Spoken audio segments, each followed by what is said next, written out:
Okay, welcome friends and family. We're here for day 2 of the York County U.S. Quadball Qualifier. We're here in South Carolina. My name is Scott Ryan, a retired quadball player from the Chicagoland area. We're going to get started with the first games of the day. Right now you have Chicago United facing the Dragon Wolves. This is an opportunity for Chicago United to get their first wins of the weekend. Dragon Wolves a chance to get their second. If you're watching pitch 1 or wanting to know what's going on pitch 1, got another good game going on with Boom Train versus DCQC. Boom Train went undefeated in day 1 in their pool play. DCQC narrowly went undefeated as well, but lost a close one to the Carolina Reapers in a golden goal setup. For these two teams, Chicago United and Dragon Wolves, it's not likely that they're going to get bids this weekend. There is a lot at stake for some of the other teams, though. Boom Train's sitting comfortably undefeated. There's a potential 3-way tie to happen today. Chaos currently sits at 2-2. If they win out this weekend, which includes beating Carolina Reapers, and if DCQC loses at least one of their games, that potentially puts those three teams in a 3-way tie at 4-2, and it'll come down to point differential. Why does this matter? Well, the top 3 teams from this weekend get automatic bids for nationals in Sacramento, California this April.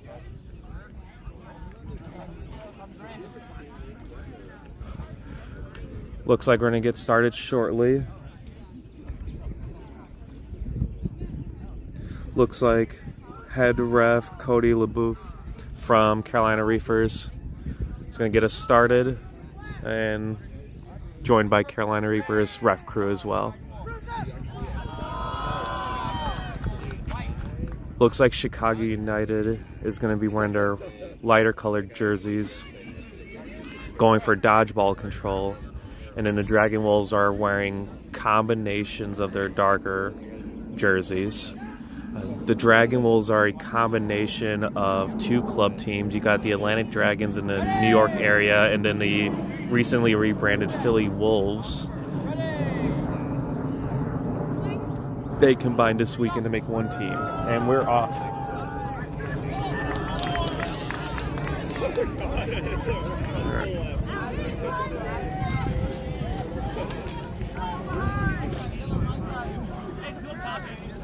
Number 9's got the quad ball for the Dragon Wolves. Ooh, that sun's going to be a bit of a problem. Looks like we got a turnover. Marco Sandoval will take the quad ball for Chicago United.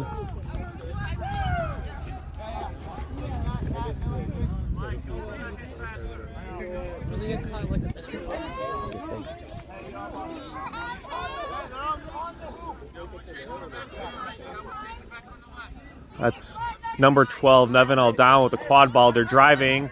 Shot, or actually pass to Marcos. Marcos looks to Natalie Farley. He gets bobbled. Dragon Wolves recover.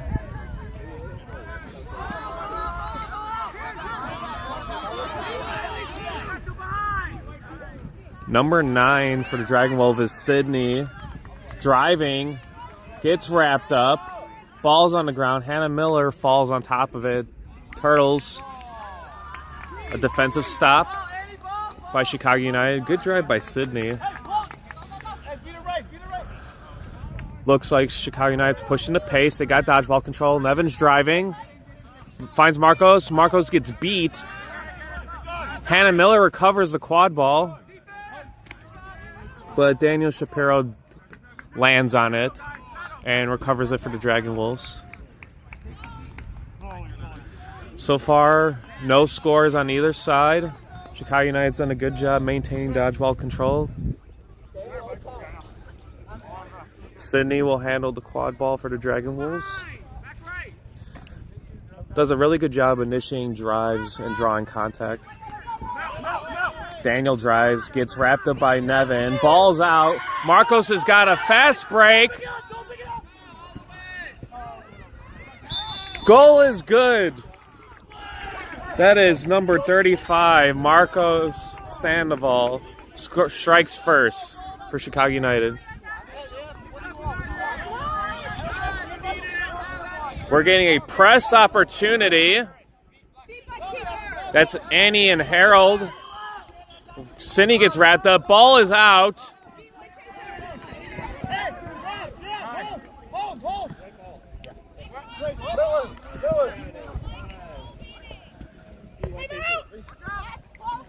Nevin on down, picks off the quad ball. In the mix of that chaos, Chicago United does lose dodgeball control.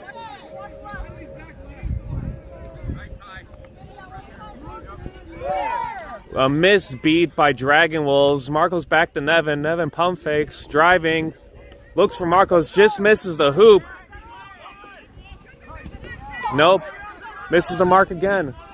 Hannah with a good wrap up, gets beat. Tyler will stop, look for Daniel.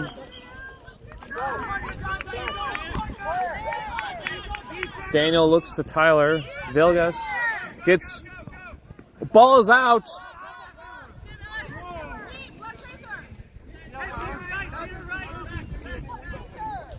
Chicago United is able to recover the quad ball. Good job by Marcos getting a hand on the ball and knuckling it out. Looks like we're going to get some subs. Good to see Megan O'Brien back out there. I know they had to miss some games due to injury. And we got Niamore out there at beater. Marcos driving. Looks like the shot is good before the beat. Second goal for Marcos, second goal for Chicago United. They're up 20-0. Looks like the Dragon Wolves are getting some subs in now. We got Josh and head coach Michael Rodriguez coming in at keeper. Is that MCP at chaser? Looks like him. Rodriguez has got the quad ball on the near side. Rodriguez does a lot of quad ball related things in and around the Philadelphia area. Had their hand in the rebrand for the Philly Wolves. Also does a lot with youth quad ball and also created Quad Ball 1. Another fast break for Marcos.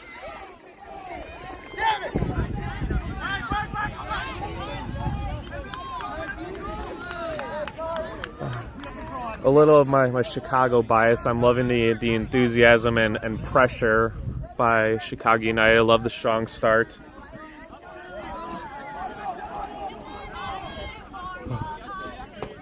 Still early in this contest. Dragon Wolves show that they can win games. They beat New York Slice yesterday. Sydney's got the quad ball, putting in a lot of minutes this weekend at chaser. Kicks it off to Rodriguez. Adam putting the pressure in the beater game. Hoop falls down. Gets wrapped up. Missed. Shot. We're going to get a stoppage of play.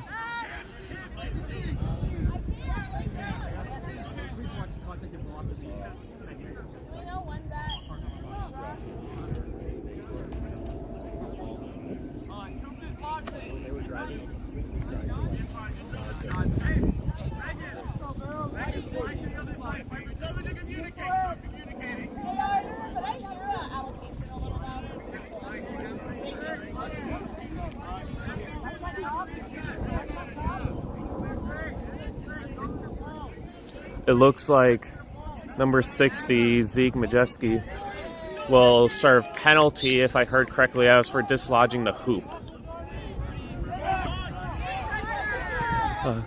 Good beat out for Chicago United. We get Tyler Piper in at keeper. Zeke's going to serve about a minute for their penalty.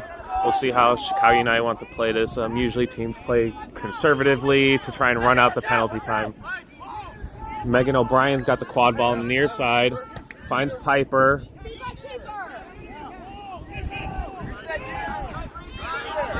Piper uses the reset. finds Sprague, passes a little high and is going to roll out of bounds. And Dragon Wolves may be on the move.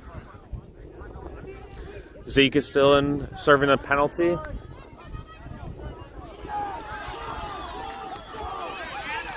It's a little chilly this morning, but it's probably going to pick up a little bit as the day goes on. But otherwise, pretty good day for Quadball.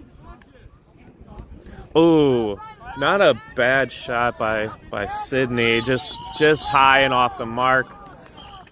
We're going to stop play, give our goal ref a chance to get the quad ball so we can actually continue playing.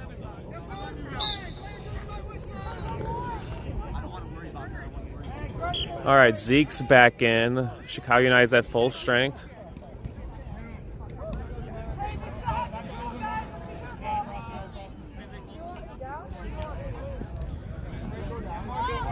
Zeke actually comes from Bruce City's quad ball in Wisconsin. Recently, Chicago United and Bruce Cities came to an agreement understanding that they would combine rosters here and there depending on the tournament. Got a bobbled possession.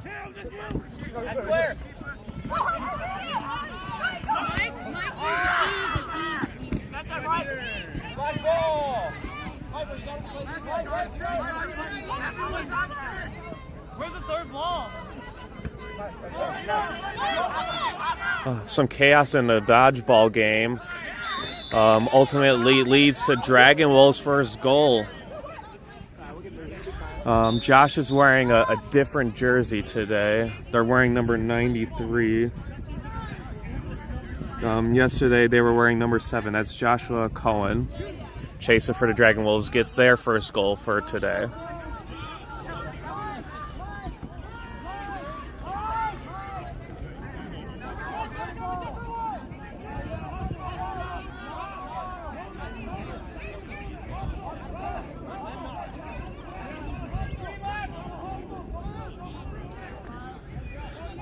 We got a stoppage of play.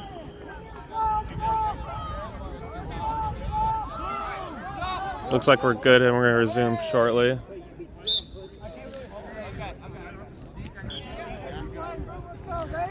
A bit of a shift in momentum since Dragon Wolves have gotten dodgeball control.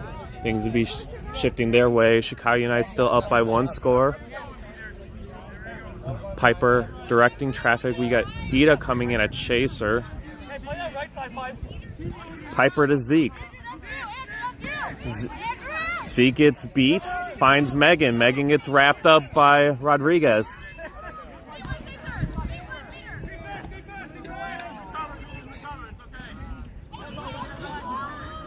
No goal, however, probably just as valuable in some way, shape, or form, getting dodgeball control. Harold Evankula and Annie Petrelli are back out there in the beating for Chicago United. Sydney's got the quad ball on the near side, kicks it down to Josh. Josh back to Sydney. Sydney driving. Man. That would have been a tough ask for any chaser, but I love Sydney just taking it, driving, saying, F it, I got this.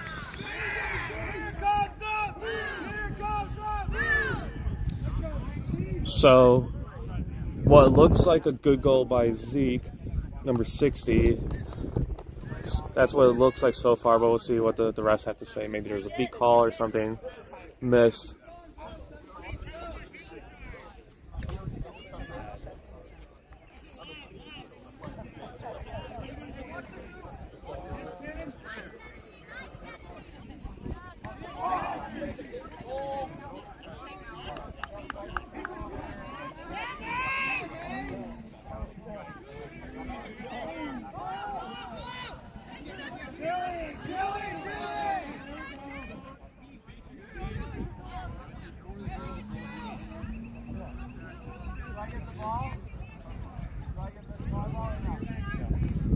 It looks like the goal is going to be no good, and that will lead to a turnover, Dragon Wolves ball.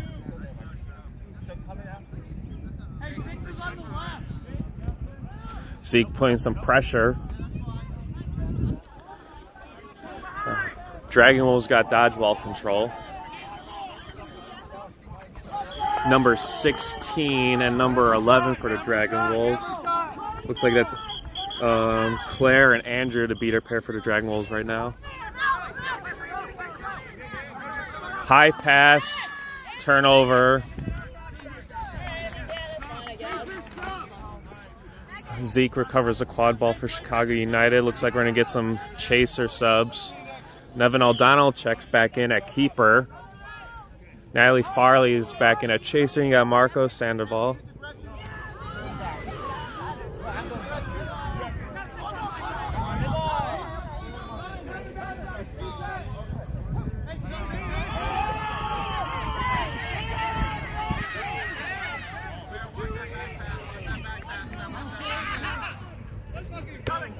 Marcos kicks it down to Nevin.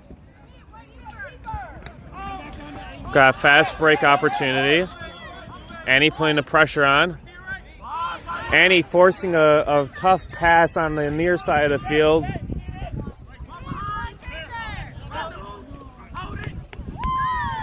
Good defensive stance by Chicago United. We're approaching 11 minutes here. Relatively low scoring game. Chicago United still up 2-1. Now we go.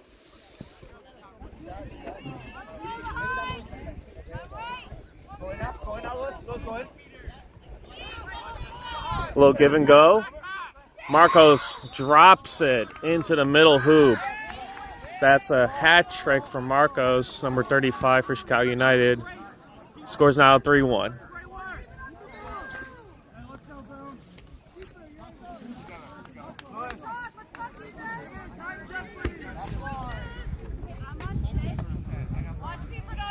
Luis D. Castro's got the quad ball now. It's number 1 for the Dragon Wolves. Driving. Oh, finds a wide open Eric Wagner, number 97 for the Dragon Wolves. Definitely a nice height advantage having Wagner behind hoops.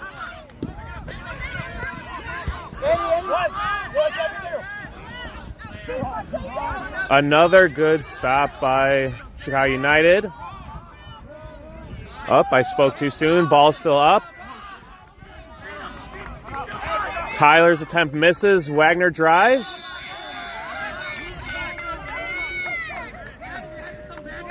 Looked like it was a close play. Looks like the beat may have not been in there in time. Wagner ties it up here. It's 3-all.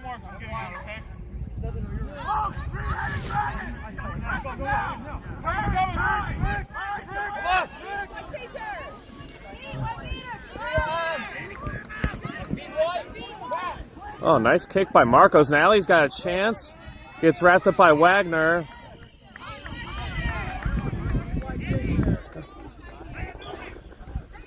Nice shot by Marcos to kick that and get it away from the middle of the field.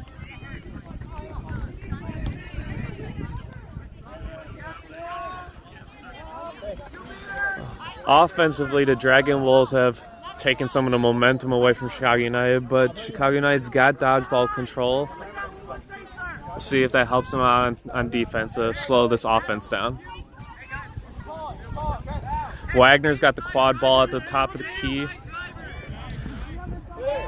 A missed beat by Dragon Wolves. Yes, nice beat.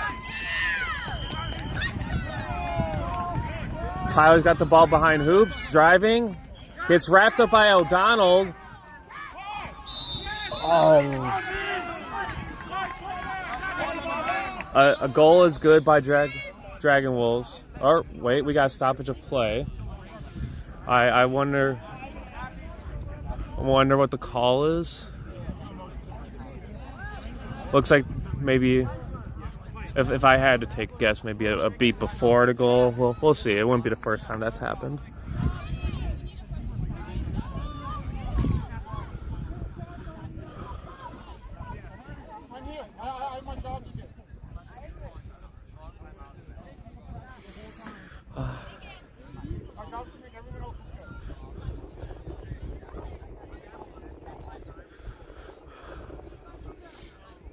You can see the Dragon Wolves combined jerseys aesthetic. The Atlantic Dragons are in the purple and yellow, and the Philly Wolves are the red and the gray and the black. But collectively, it's enough of a darker color that separates from Chicago's lighter jerseys. Looks like Chicago United is calling a timeout. Hey, Tony. Yes, sir. Tony. I think the timeout makes sense. Clearly, there's been a momentum shift. Dragon Wolves have now taken their first lead in this contest. They are up 40-30. We're at about the 14-minute mark. It looks like the game behind us, DCQC versus Boom Train, they're also taking a timeout somewhere. I just started down there. He just says,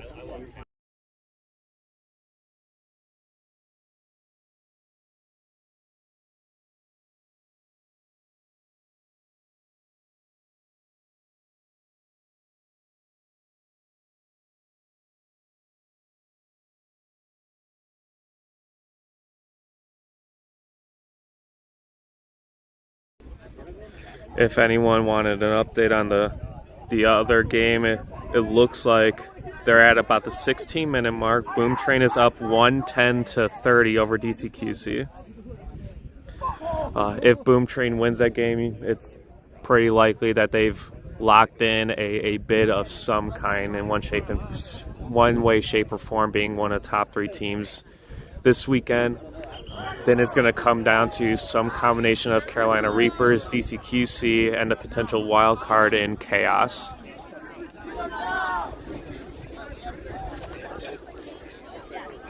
All right, we are back. Chicago United will start with the quad ball. Dragon Wolves are up 40-30.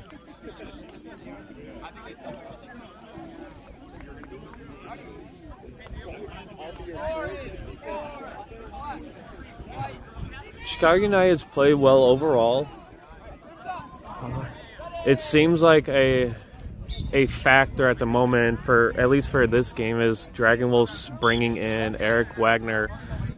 They've scored 2 goals to help bring the lead for the Dragon Wolves. We'll see if Chicago United's got an answer. Tyler Piper's driving. Finds Marcos. Pump fakes. Dunks over Wagner. We're now tied. 40. We might have a card. We're going to get a stoppage of play. There might have been some contact in the beater game.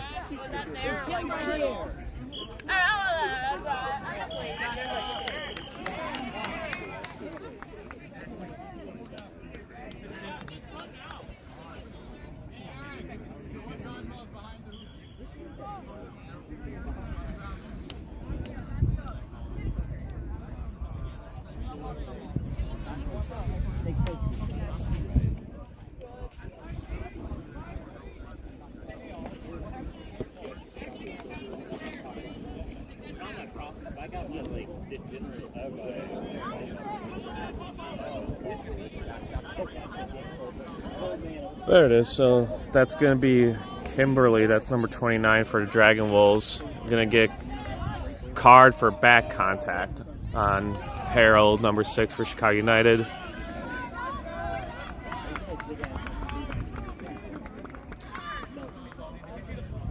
I don't know the rules entirely, but usually when there's something going on in the beater game, that usually creates some sort of change of possessions of dodgeballs.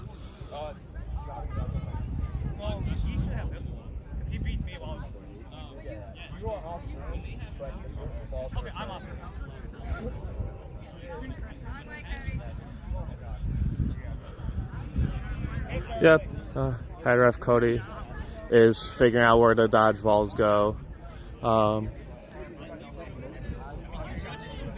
Looks like Neymar is going to have a dodgeball in hand. We put a dodgeball at Chicago United's hoops. Harold is off broom.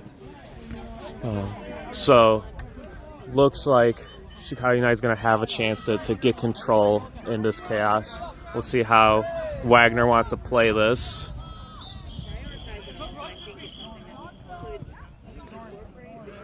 Looks like we're going to set up an offense, and Chicago United's got dodgeball control. Wagner's got the quad ball. Kicks it down to Aiden. That's number 42. Aiden kicks it down low to one of their chasers.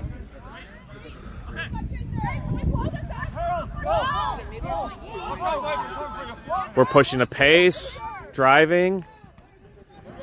Just misses the hoop. Hannah Miller's there to wrap things up.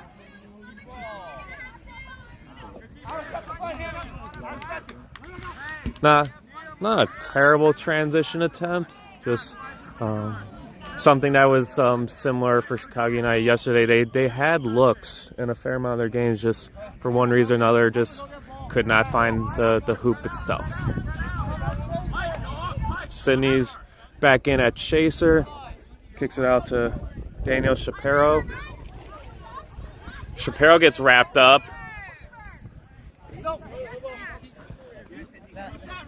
Sydney recovers. Who's closer?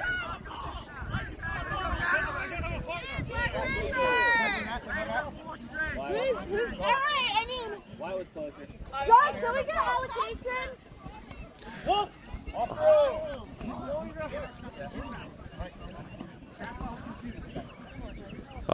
Yeah, lot going on in that particular moment.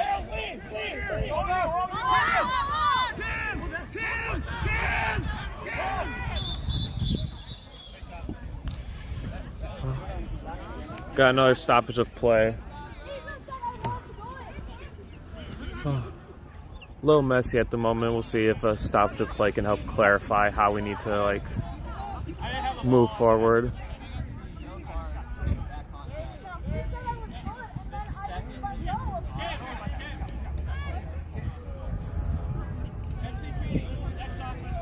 It looks like another card for Dragon Wolves beater.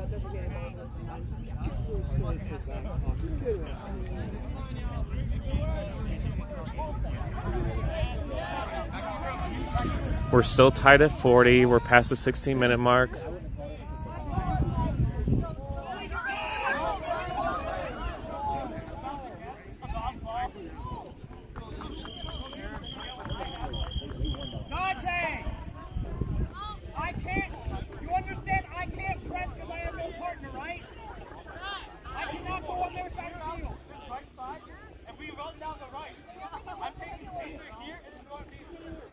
A rare opportunity for teams when there's a stoppage of play. It gives them a chance to discuss strategy.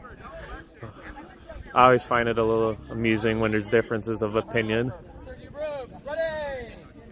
Looks like we're moving. We're driving.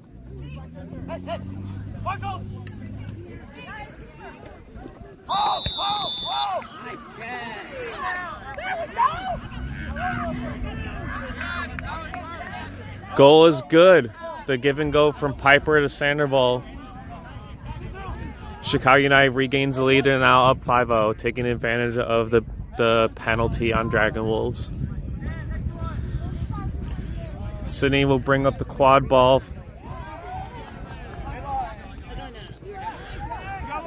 Got Seth Fry now in at chaser for Dragon Wolves. Sydney driving. Misbeat by Dragon Wolves.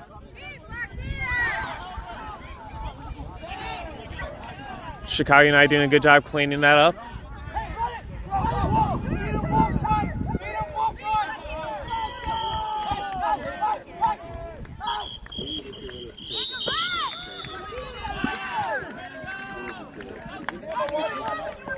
Goal is good by Piper.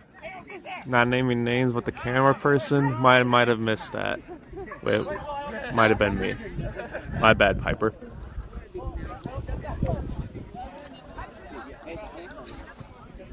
Chicago United now has a 2-score lead. Dragon Wolves have dodgeball control. 97. Tyler Vilgas got the quad ball now. Sydney's setting a screen. Rips it. Shooter's gotta shoot. Tyler Vilgas, number 6, cuts the lead by 1. Parker Ramsey subbing in at chaser. And got Sprigg, number 48. No, Sprigg's 42.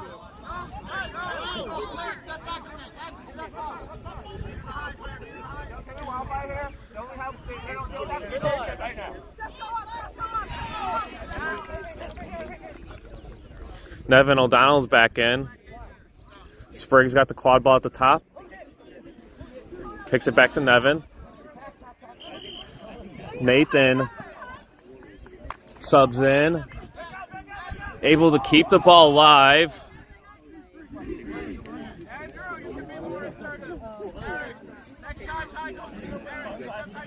We are approaching the final minute before intermission. Eric Wagner will walk up the quad ball for the Dragon Wolves.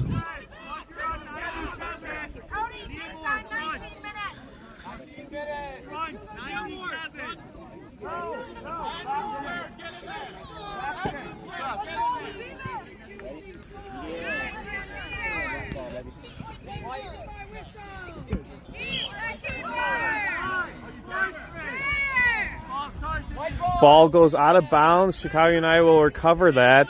We got about 30 seconds left.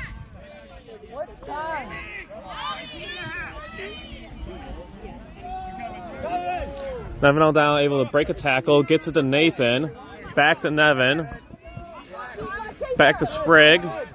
Sprigg back to Nevin, sorry. Nevin's driving, finds an open Parker Ramsey for the goal. That was really clean. A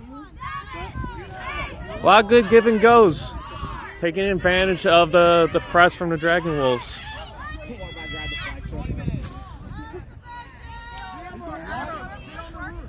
This is last possession. Wagner's got the quad ball.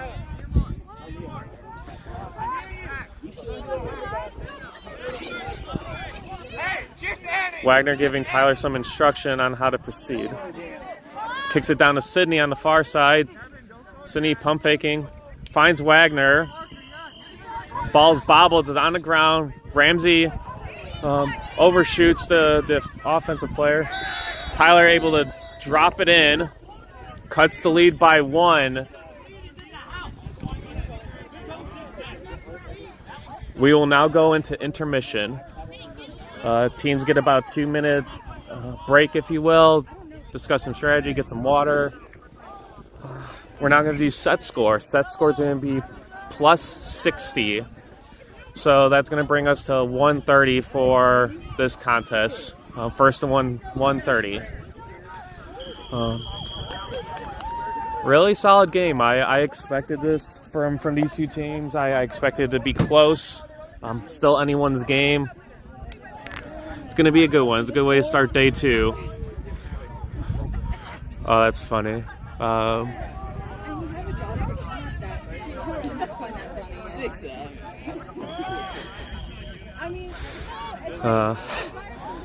Some might say the score is 6-7. The flag runner for this contest will be Lee Hodge. Not going to sugarcoat it. Being a seeker for this contest is going to be a challenge. Lee is a hell of a player in the chaser quad ball game. Wonder what it's going to be like to have them as a flag runner, and it's probably not going to be easy. So that should be fun.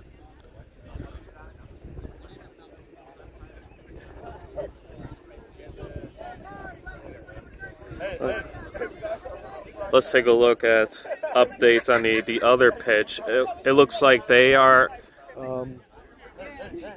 have started the flag runner on pitch part of their match. Boom Train is currently up 150-50. Set score is 190. Flag runner has not been caught over there yet. All right, we are back. We're going to get started. It'll be interesting to see how these teams want to play it.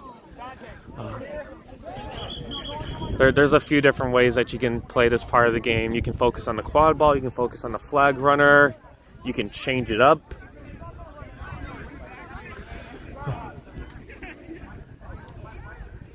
Looks like Harold Avankula is going to seek to start for Chicago United. And then for the Dragon Wolves, you got number 42, Aaron Jin.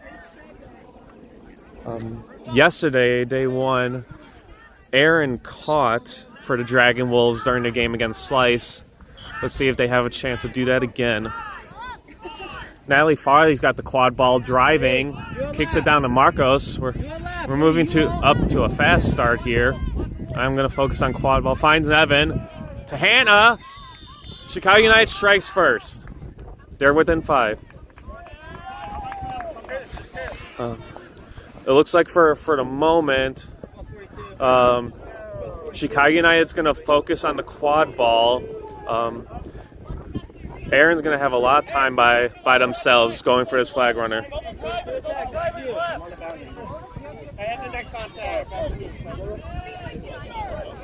Looks like Aaron's going to be sent back to hoops for neck contact. No, your hoodie at the bottom where it matters. Tyler rips a shot. Marcos blocks it. Marcos is going to run.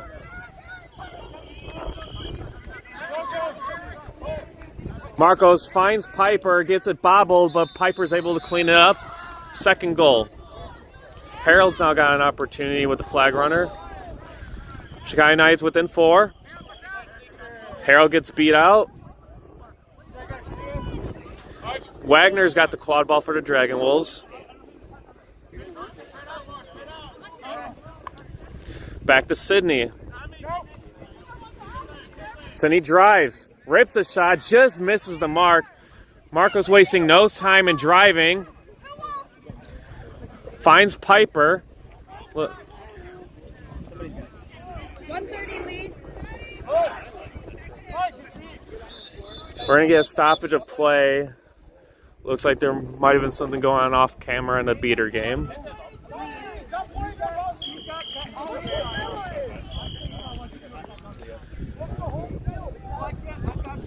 Leo, what's the score?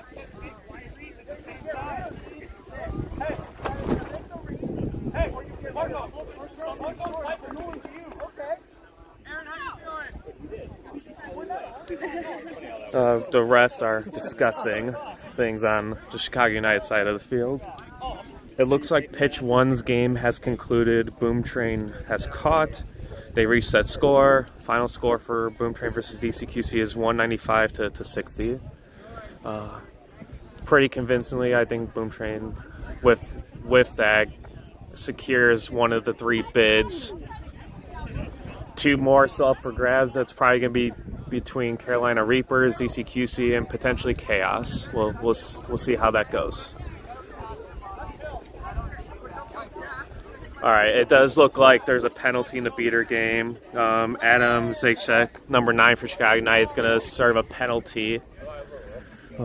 Annie Petrelli is alone with, I think that's Dante for Dragon Wolves in the beater game.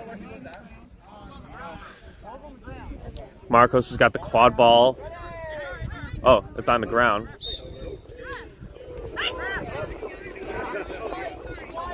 Marcos gets beat out. Eric Wagner's going to drive. Gets past Piper. And he's there to beat. Clears things out.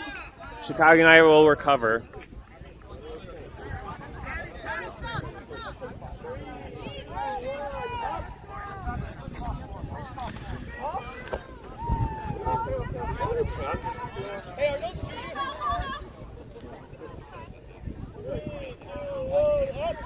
Piper's got the quad ball for Chicago United on the far side of the field. Looks like they got some beater help from Annie. Dragon Wolves got dodgeball control. Looks like they're splitting their time. 1 beater on flag runner, 1 beater in the quad ball game. Piper's driving. Ball is bobbled. Tyler recovers it for the Dragon Wolves. Tyler's going to be left unchecked.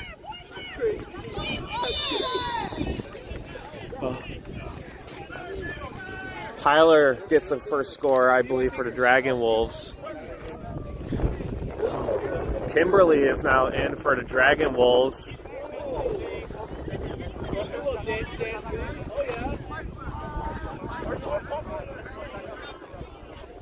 Kimberly was playing beater earlier for the Dragon Wolves, now playing seeker. Neamore now comes in.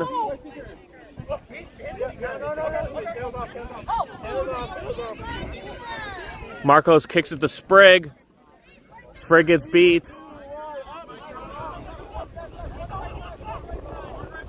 And he's going to beat out Kimberly. Neamore's got a chance. Maybe they play a little defense. Eric Wagner, or no, not Eric. Michael Rodriguez is now in at keeper. They have the quad ball on the far side for the Dragon Wolves. Parker Ramsey applying the pressure.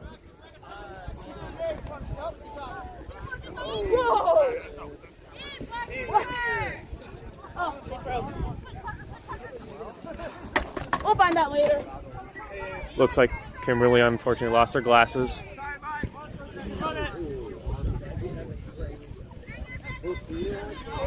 Chicago United is able to stop the Dragon Wolves offense. Marcos is driving. Heck of a hustle by number 19 for the Dragon Wolves. Marcos finds Nevin. It's bobbled.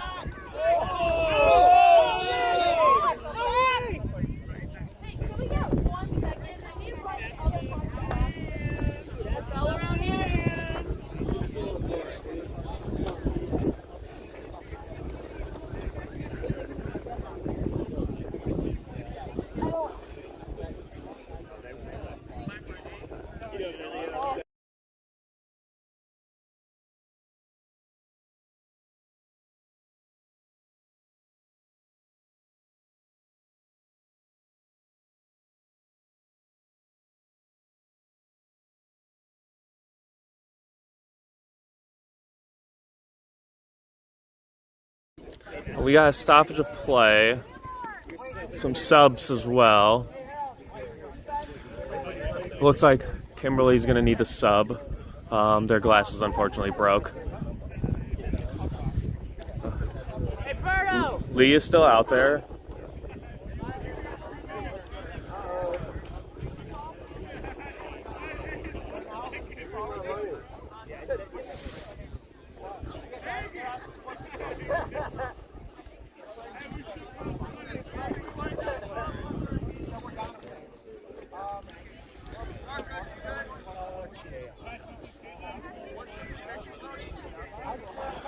I just noticed that, at least on my end, it's not showing the set score. For those at home, the set score is 130.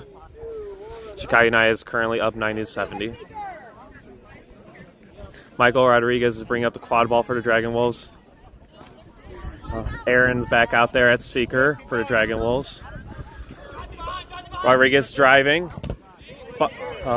Short pass. O'Donnell's got it. Driving, gets wrapped up, bobbles it, gets covered by Dragon Wolves. Rodriguez is driving, pump fakes, high pass is going to sail out of bounds.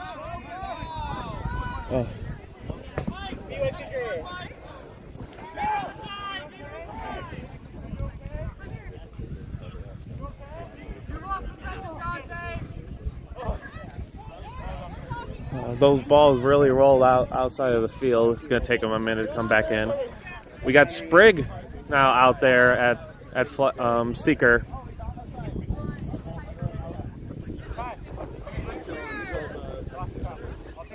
Looks like Sprigg's going to play more of a defensive role to keep Aaron at bay. Sprigg doing a heck of a job just dodging dodgeballs.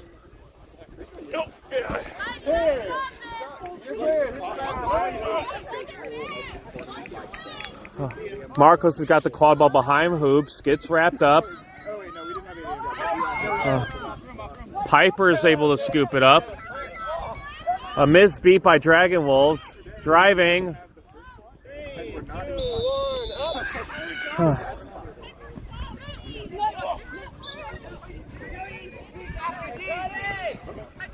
We're gonna get a stoppage of play. It looks like there's a couple things going on.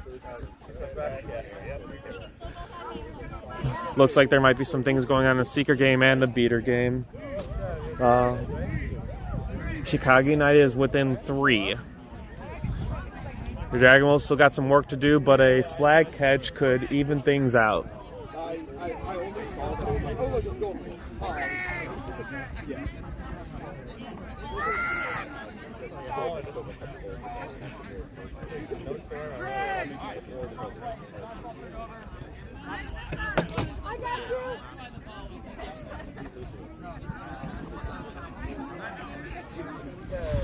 Lee Hodge doing a heck of a job keeping the Seekers at bay.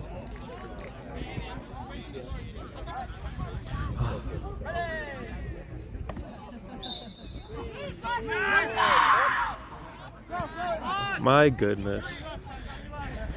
Andy Petrelli really lighting things up in a beater game. Nevin O'Donnell's driving. Nathan's there to pick it up. Nathan gets wrapped up. Ball still on the ground. Marcos finds Nevin. Nevin gets it through the hoop. Chicago United's within 2.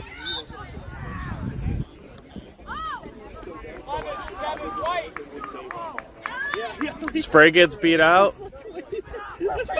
Chicago United's got dodgeball control. Sydney's bringing up the quad ball for the Dragon Wolves. Nathan applies the pressure. Josh has got the quad ball now. Back to Sydney. Or that might have been to Tyler, but Tyler got tapped out. Kimberly's back in at seeker for the Dragon Wolves. Marcos to Nevin. Nevin to Hannah. Hannah gets wrapped up. Some good ball win by Chicago United, but a good stop by the Dragon Wolves. We're going to get a stoppage of play. There might be an injured chaser on the Dragon Wolves side. Hey guys, move down over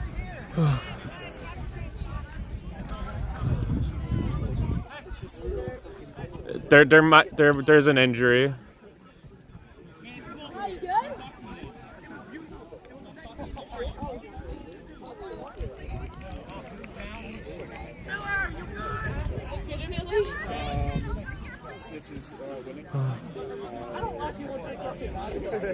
I'm gonna go ahead and mute us for a bit.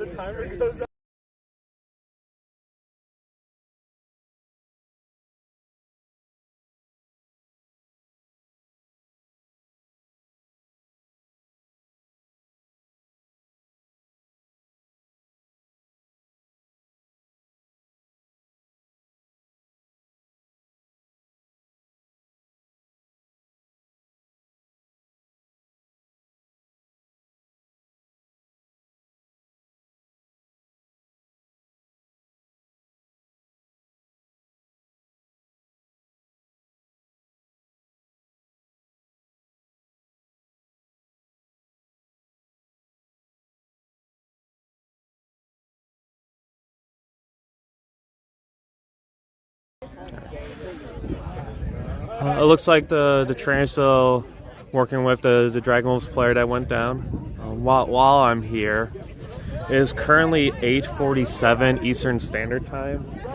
The next time slot is going to be 9:10. Now, I'll be back here again at 9:10 for the next game, which will be DCQC versus New York Slice on this pitch.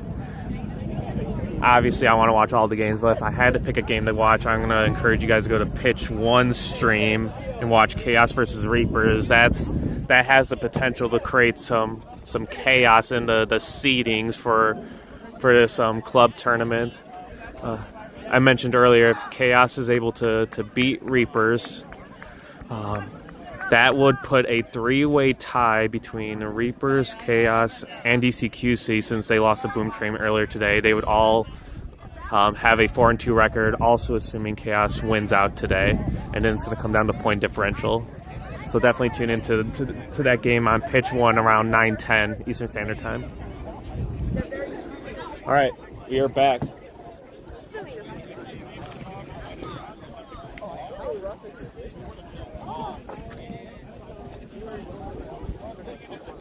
All right, we got quad ball on the Dragon Wolves side of the pitch. Chicago had an attempted score shut down by Dragon Wolves. Looks like the keeper for Dragon Wolves, Daniel Shapiro, will have the quad ball. Kimberly is still out there seeking, despite lack of vision. Love the grit, love the intensity they're bringing to this game. Megan O'Brien is now out there seeking for Chicago United. Looks like Megan, similar to what Sprague was doing, will play more of a defensive role to keep Kimberly at bay. Tyler's got the quad ball. Gonna kick it down to Josh behind hoops. Josh is driving. Kicks it back out to Tyler. Tyler finds Eric behind hoops. Gets blocked by Marcos. That's a heck of a stop. They needed that. Eric is not an easy person to stop. We might have an injury sub needed. Looks like Kimberly unfortunately sustained an injury during Seeker game.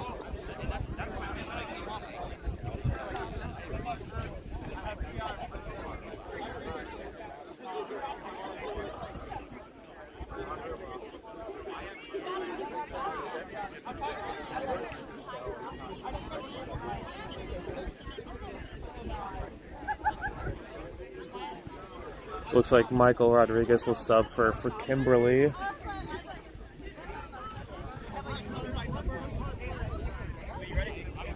And we'll resume play. Score is 110-70. Set score is 130.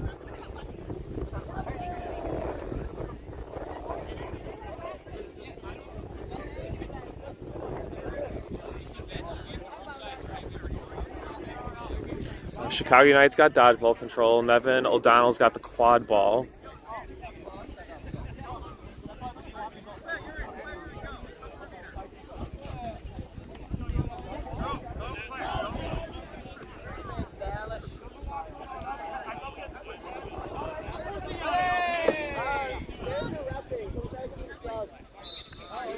And we resume play.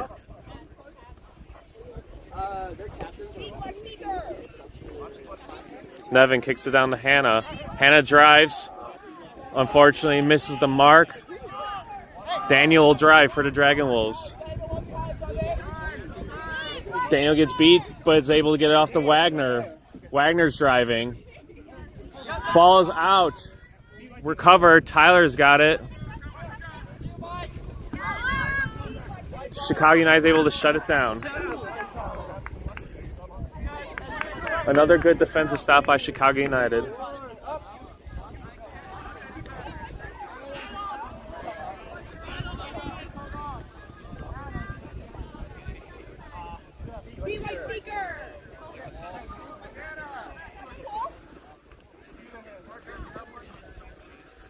Marcos Sandoval's got the quad ball.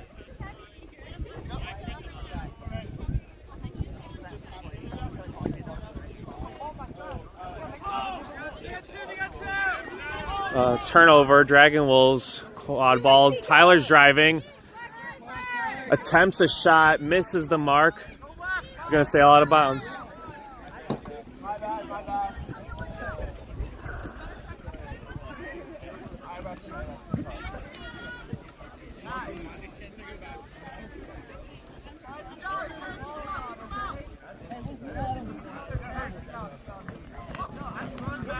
Ooh.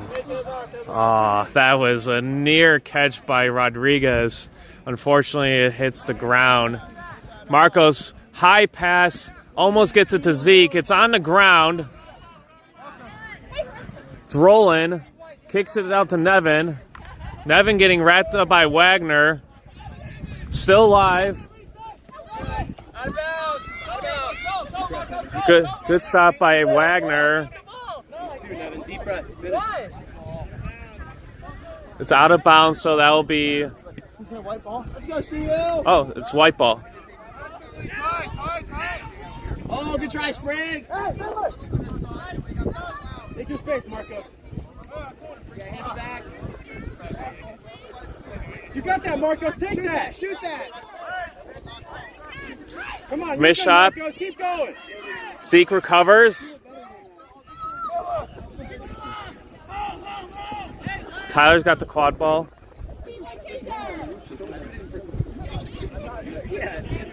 Now Daniel's got it. Keeper for Dragon Wolves.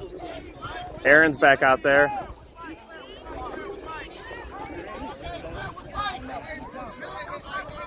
Spriggs, don't let them catch. Deep breath, Sprig. Keep working. Come on. You're good, Don't let them Sprig. catch, Sprig. Get in there, Sprig. Get in there, Sprig. Keep going, Sprig. This is all you. High Sprig. shot recovered by Sydney. Sydney down to MCP. MCP driving. Deep breaths. You got There you go, this. Sprig. Missed. Get back in front, Sprig. Get back in front. Dragon Wolves still recover. Shapiro's got the quad ball driving. Get in front. There you go. Yeah. Nevin O'Donnell recovers it. Deep breath, Sprig. Deep breath.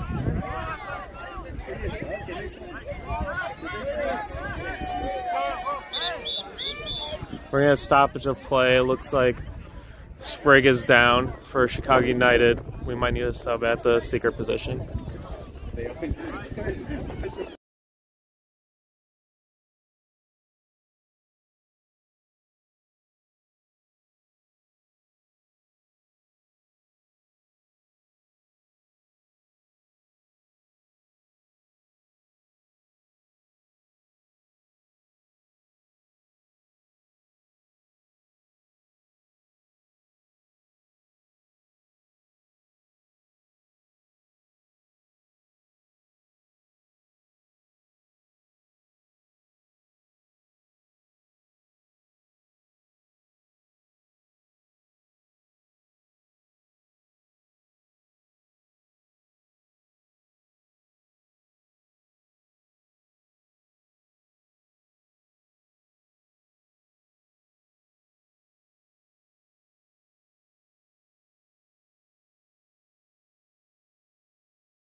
Okay, looks like we get a Chicago United sub. Neomar's going to come in there and seek. Looks like Sprig's able to walk off of their own accord. Aaron's back out there seeking for Dragon Wolves. Set score is still 130. Marcos got the quad ball. Bobbled. Marcos drives. Gets it to Zeke. Zeke's able to finish it.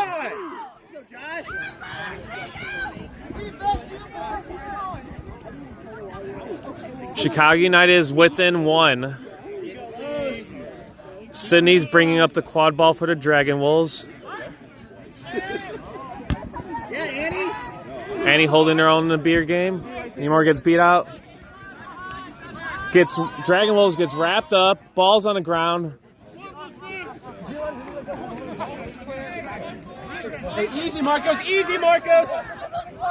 Marcos getting wrapped up by Wagner. Ball's on the ground. Zeke recovers the quad ball.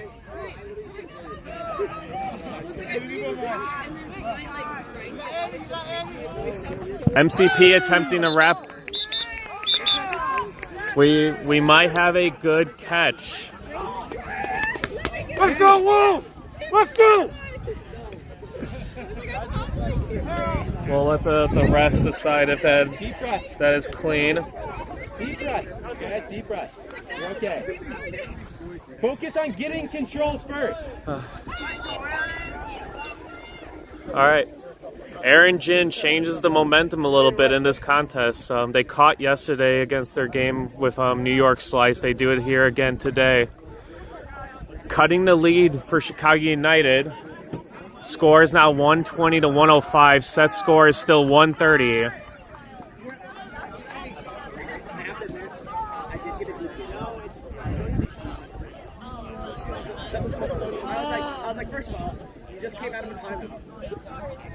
It looks like a timeout was called. I'm not sure who called the timeout. Maybe Dragon Wolves did, since Chicago United called a timeout earlier. Chicago United needs one. Dragon Wolves need 3.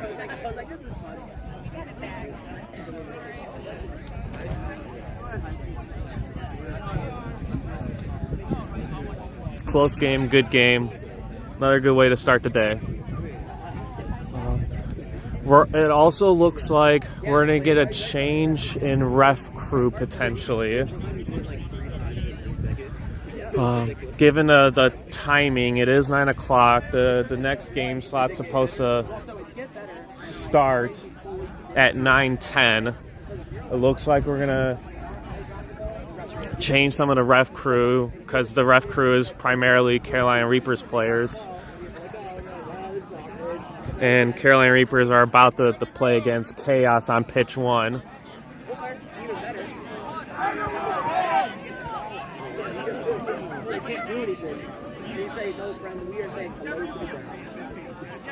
You know what? I might have misspoke. I think that was just Lee stepping off since they got caught. They don't need to be involved. I think they're now just getting ready to warm up. I think Reapers are just gonna finish this off, and we're gonna go from there.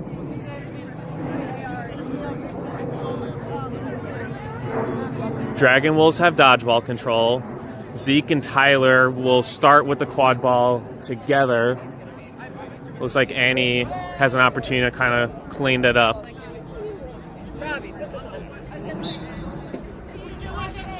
Oh no, I was right. Looks like some slice players are coming out to ref. Zeke yeets it to Nevin. Nevin, looks like Nevin may have stepped out of bounds. Dragon Wolves putting the pressure on. Chicago United may be getting dodgeball control. And he's got the pressure. Tyler driving. Looks like the goal is good.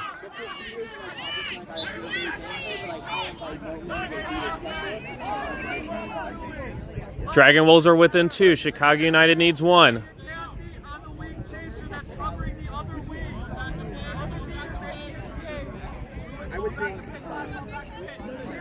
Nevin to Marcos. These two have done a lot in the offensive game for Chicago United today. Natalie Farley's out there with Zeke behind hoops. Nevin, pump fakes to Marcos. Marcos back to Nevin. Nevin, shot is blocked. Sydney gets beat.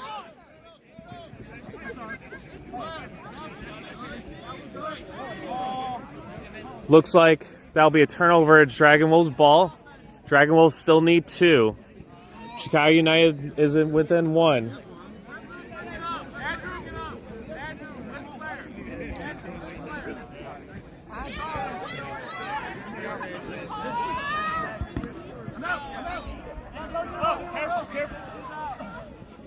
Good pass to Josh from Tyler. Ball's out.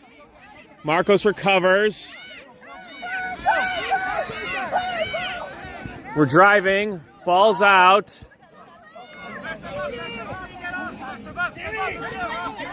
Marcos to Nevin. Shots blocked. Zeke recovers. Nevin got it. Beater pressure. Nevin's driving. Finds Marcos, unfortunately, is off broom.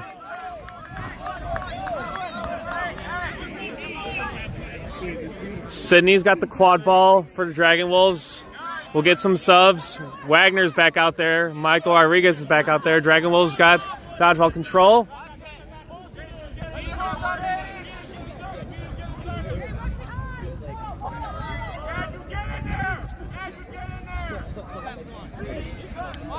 Ball is up. Looks like we're going to get a white ball call. Maybe a pass after beat. Dragon Wolves still have dodgeball control. Piper is now subs in at chaser. Nevin O'Donnell's walking up with Annie Petrelli. Both of them recently named coaches for Chicago United this season. Good to see some young faces out there in the leadership for Chicago United. A beat. Seeks alone. Finds Nevin. Michael Rodriguez picks it off. Or that was actually Piper they were aiming for. Natalie wraps up Wagner.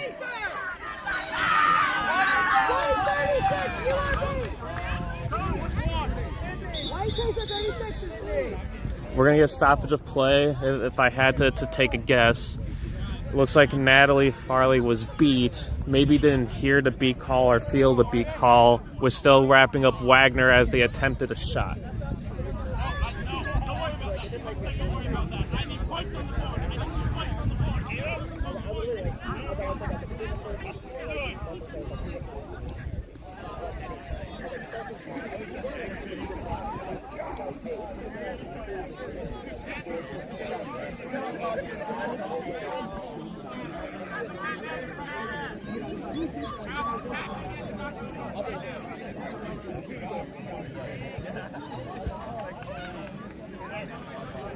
It looks like Natalie Farley will serve a penalty.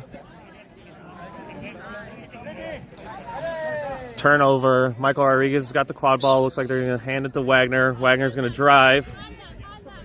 Takes a shot. Zeke blocks it. It looks like Chicago United is getting dodgeball control. They have the quad ball. They're down a chaser. We'll see how they want to run this.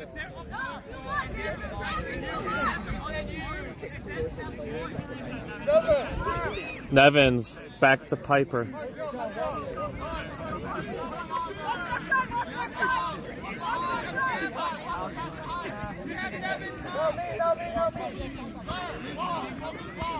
See, gets wrapped up.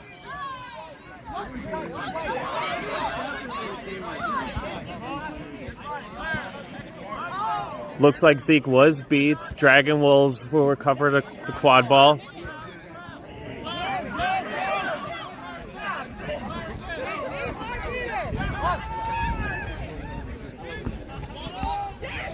Good pass to Sydney. Good stop by Nevin. Wrapped up. Chicago United's able to clean that up.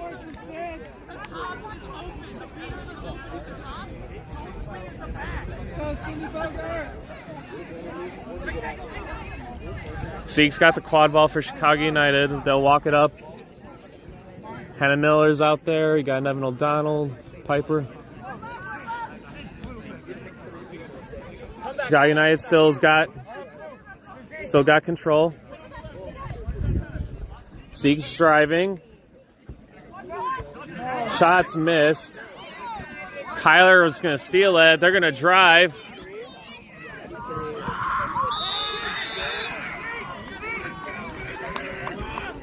It's going to create a turnover. We're going to stop the play. Final goal.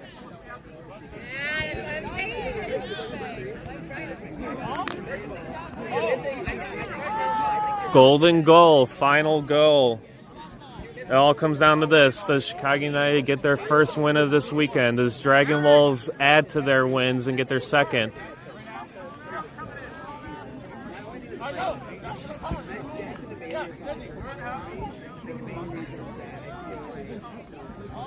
Heck of a way to start day 2 of the York County National Qualifier for U.S. Quadball.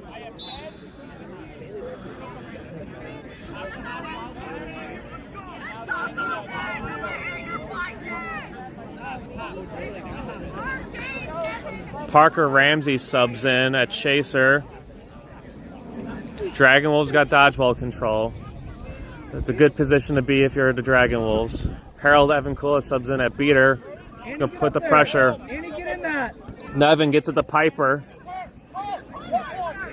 Piper's looking. Jukes out Wagner. Finds Nevin.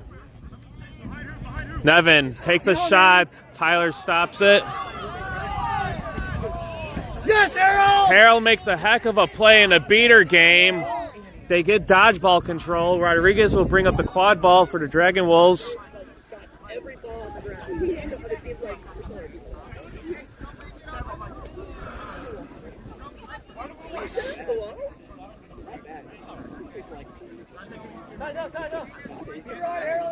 Rodriguez kicks it down to Tyler. Dodgeball's on the ground. It looks like Tyler with the shot.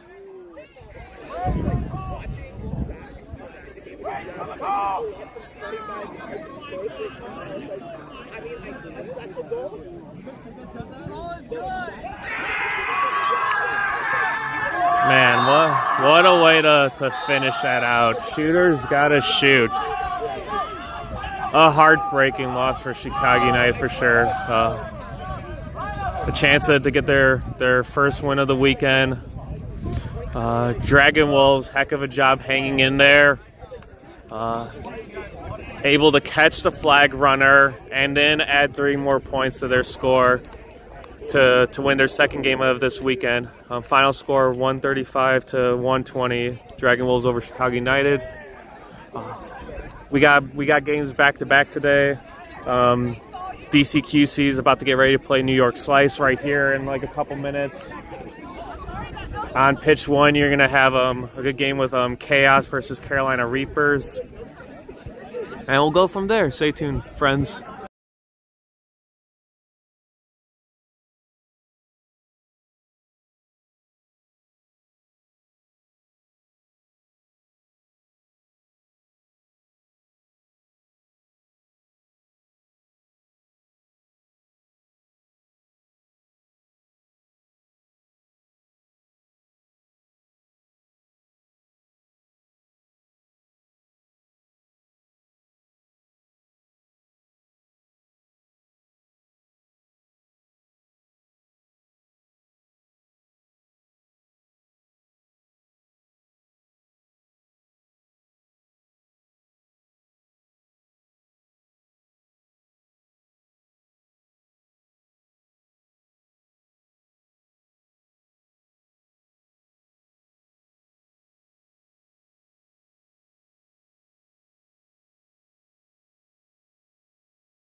Okay, we are back.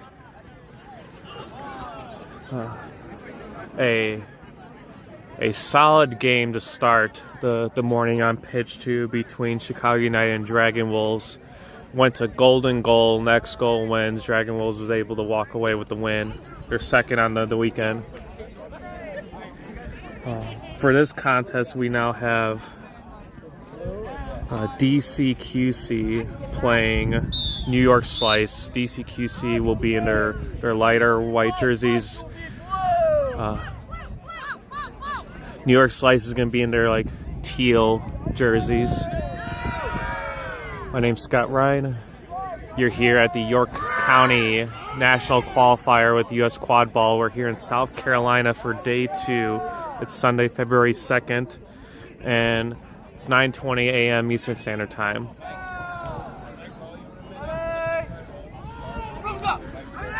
Austin Cruz will be your head ref for this contest, supported by Chicago United ref crew.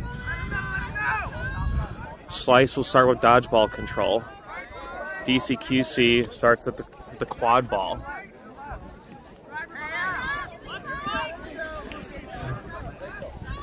Pass rolling. Number 66 back to 88. It's Rachel Williams. Williams kicks it back up to number 13.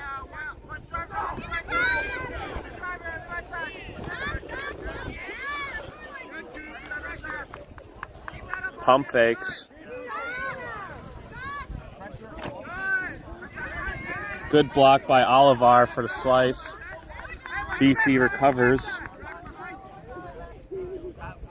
Gaffigan's got the quad ball. Kicks it back to Rachel. Rachel down to Liz. I think that's Liz Stone. Liz rips a shot. It's blocked by Christopher Balassa.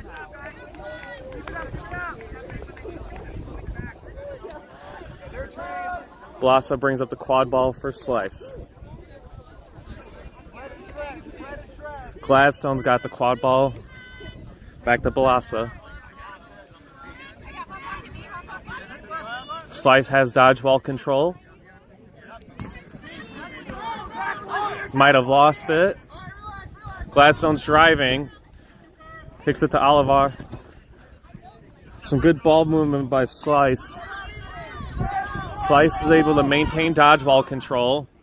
High pass over Gladstone is going out of bounds.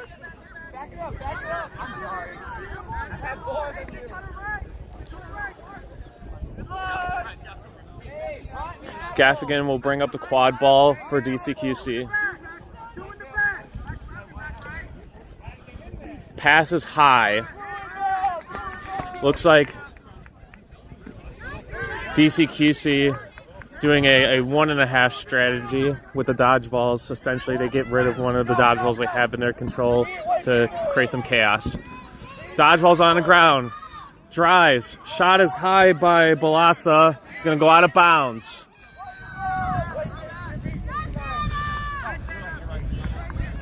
That's a good job by Slice number 16 to keep dodgeball control. It's Anna. Gaffigan will bring up the quad ball again for DCQC. DCQC's already played once today. They lost earlier to Boom Train. Looks like the shot is good and drives good by Gaffigan. Striking first, DCQC.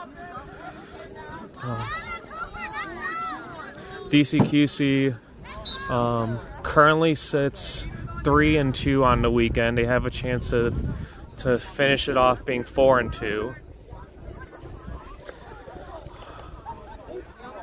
Slice getting their first games this weekend against DCQC.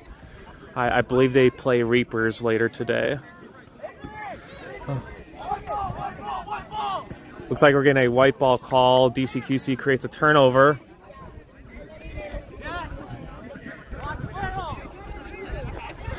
Slice still maintains dodgeball control. We got some chaser subs for DCQC.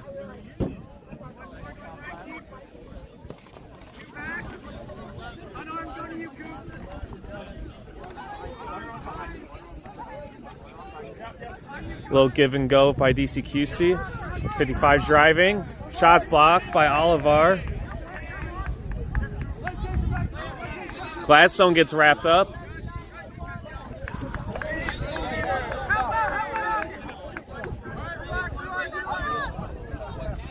Slice will walk the quad ball up. That's August Sigil, keeper for Slice. Kicks it down to Gladstone. It's bobbled. Beater's there. August recovers it, kicks it out to Balassa. Clear call. Walking a tightrope on that midline, not creating a reset.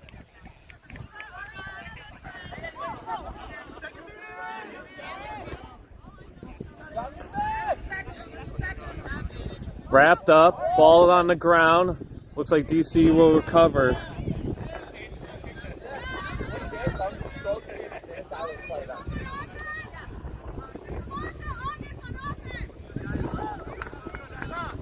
Shane McConaughey will bring up the quad ball for DCQC. DCQC also has dodgeball control. Looks like Jeanette High is also out there at Chaser. If I remember correctly, Jeanette High used to play for... Oh, goal is good for DCQC. That's number 15.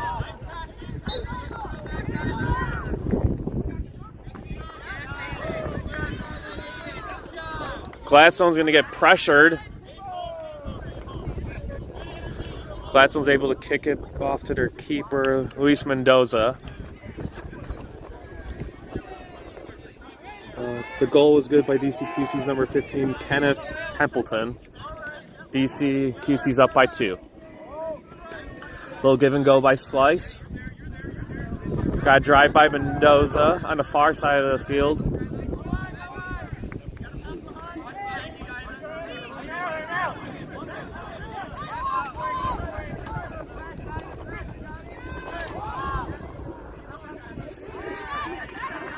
Another turnover created by DCQC.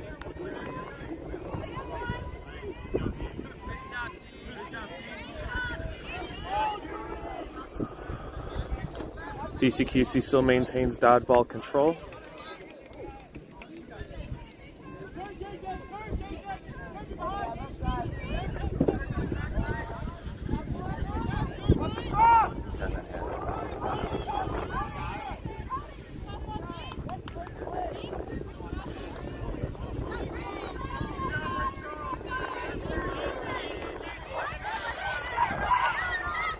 Ooh. Another goal is good for number 15 of DCQC. Some good pressure by DC. Mendoza's getting wrapped up. Kicks it out to Oliver.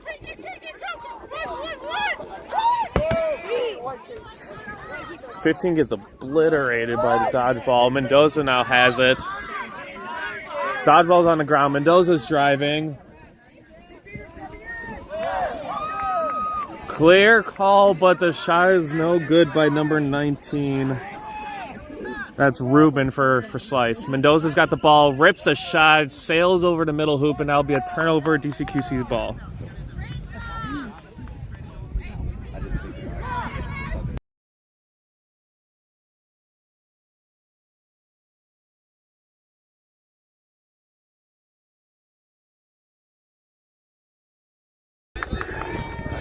We got some more subs for DCQC. Jeanette High still out there. They got the quad ball.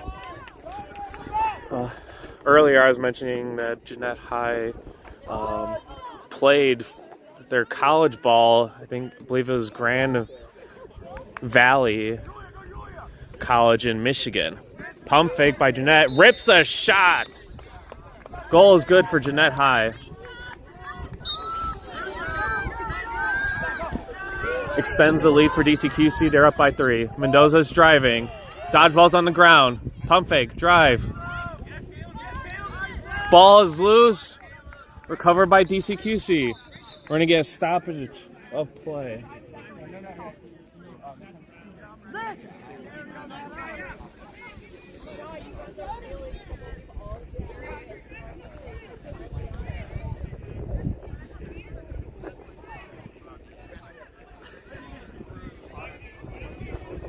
I misspoke. Jeanette played for Grand Rapids University in Michigan. They featured blue jerseys back then. I'm not sure if they're a college program today.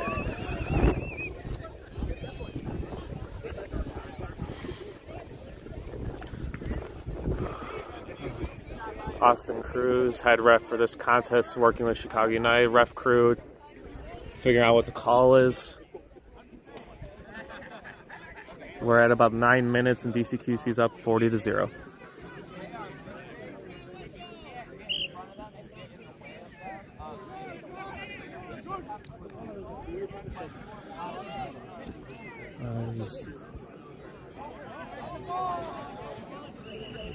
While we got a stoppage of play, see if there's any updates for the other game. Looks like it's currently scoreless. They're only at the 3-minute mark between Chaos and Carolina Reapers. All right.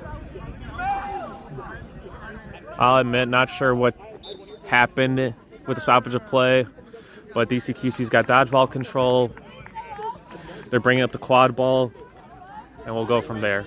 Liz Stone is back out there for DCQC. Got some beater subs as well. You got Robert Rice out there beating for DCQC at number 16.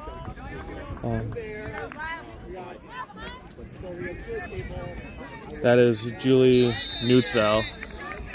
Goal is good. Leads at Jeanette High again. That's their second goal of this match. DCQC pressing. Mendoza rips it. Sometimes that's the best course of action. Just get rid of the ball to live the fight another day.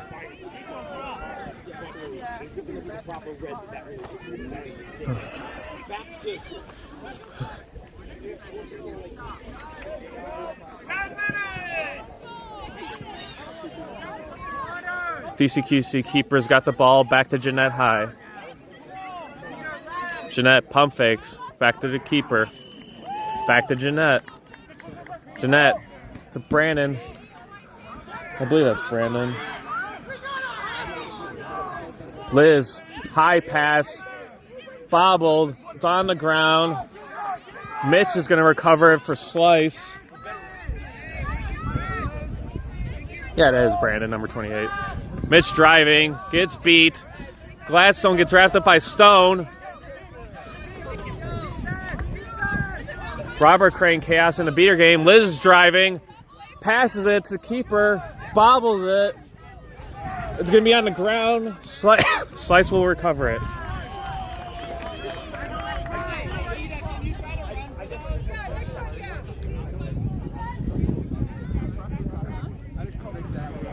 DCQC maintains dodgeball control. Usage will bring up the quad ball for Slice. They kick it down to, I believe that's Ray Rose, number 13. Chase on the far side. Robbie Levinson subs in at Chaser. A hustle for the dodgeball. Good effort by both beaters. To Gladstone. Blocked by Brandon. Usage recovers, gets beat. Gladstone wraps up Brandon.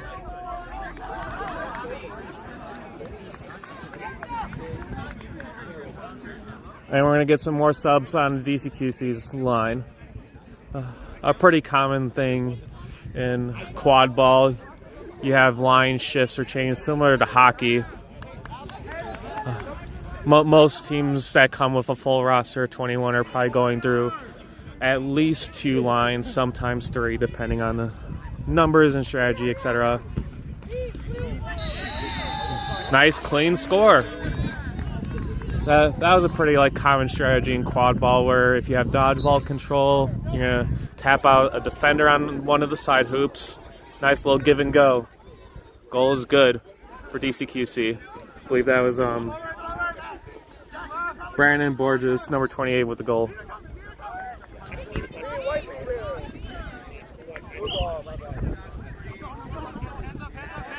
Little give and go by Slice. Slice's beater, number 72, Sean Patch, helping direct traffic.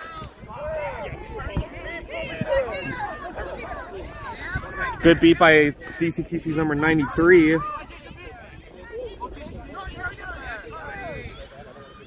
Slice somehow has the quad ball in this chaos. There's some confusion on what needed to happen with the quad ball. It gets kicked by Robbie.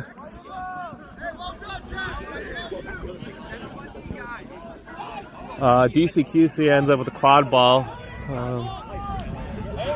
I know sometimes that will happen with teams. It's unclear if they're allowed to pick it up. Did they force a reset? Will they create a turnover by touching it? So that creates some confusion if you're not aware of what's going on. DCQC will walk up with the quad ball. Number 88's back out there for DCQC. That's Rachel Williams. Ball's down to Liz Stone. 23, keeper. Now got the quad ball. That's Riley Stars. Rachel's driving to Stone. Stone gets it. Ooh, or doesn't. I don't know about that. I don't know about that one. That looked good to me, but that's why I'm over here. Okay, there we go.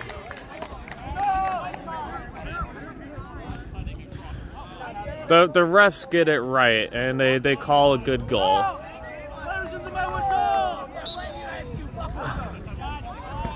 Liz Stone, goal is good. Usage will bring up the quad ball for Slice. Slice is still without a score for this match. Slice definitely has a tough day 2 going up against some of the toughest opponents this weekend between DCQC and then Reapers later. Williams creates a turnover, recovered by DCQC. Back to Rachel. Stars will now walk up the quad ball. Uses applying pressure.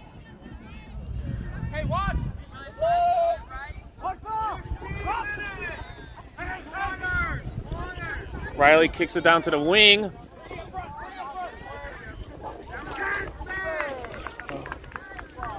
Attempted score by DCQC. However, in the process, the defender was falling into the hoop, and the hoop fell over, unable to not finish the play.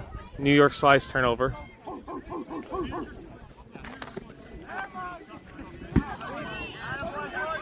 Pressure by DCQC. Oh, good grab by Ray Rose. Unfortunately, turnover. Riley's running.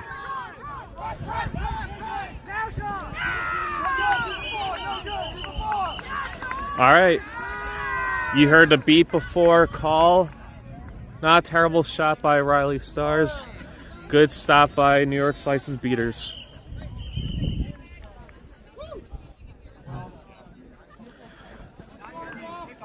Just past the 16-minute mark. Score 70-0.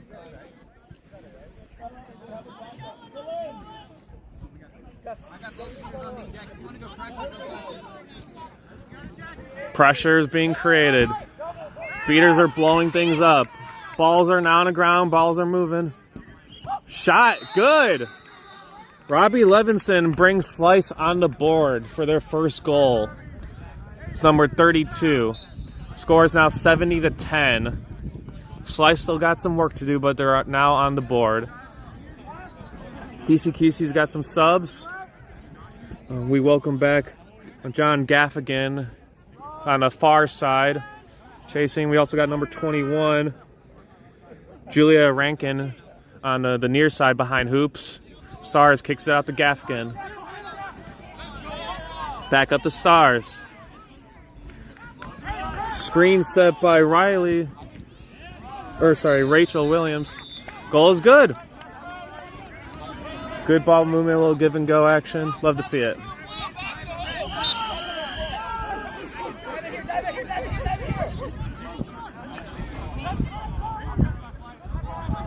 Slice got dodgeball control. We're driving. Ball's on the ground.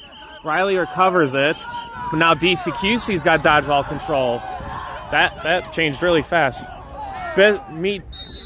Missed beat attempt by Slice leads to a Riley Stars goal for DCQC. We're approaching 18 minutes.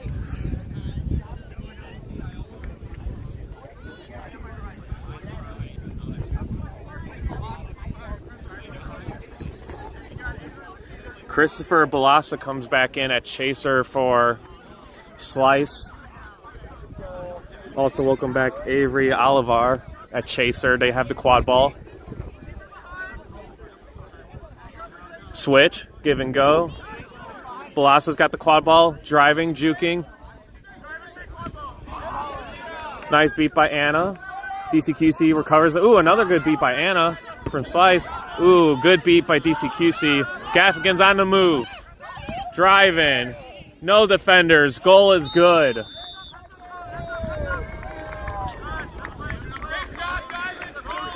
Good job by DCQC's Colin Bourne, number 0. Help maintain dodgeball control and create a transition goal opportunity for DCQC. They're now in triple digits.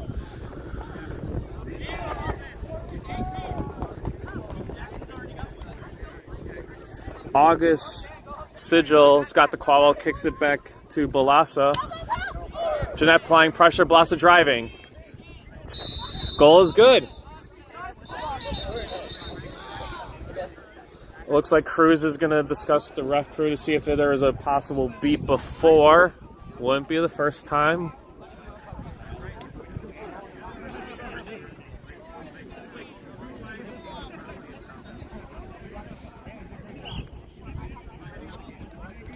We're approaching. All right, it looks like there was a beat before. Another good stop by DCQC's defense. We got less than a minute before intermission. We're at about 19:20. So that'll be a turnover, DCQC's ball. Looks like Gaffigan and Gladstone will fight over the quad ball. And it looks like there's an attempt to barter. I shouldn't say that. I'm just joking around. Looks like Gaffigan will start with the ball. And we'll go from there. DCQC's got dodgeball control. Gaffigan's walking up the quad ball.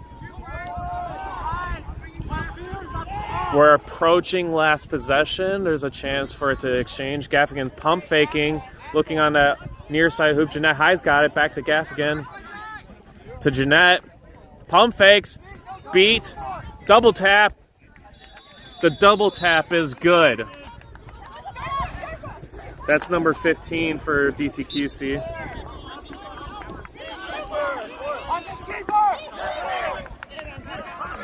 Good grab by Balassa, driving. Back to Sigil. Clear call, that's a good beat. 15 will recover it for DCQC, driving. Finds Gaffigan. Intercepted by Olivar. It's kicked. It's going out of bounds, potentially. Nope, Gaffigan saves it. Pump fake. Waiting for their offense. That was a fun little transition there.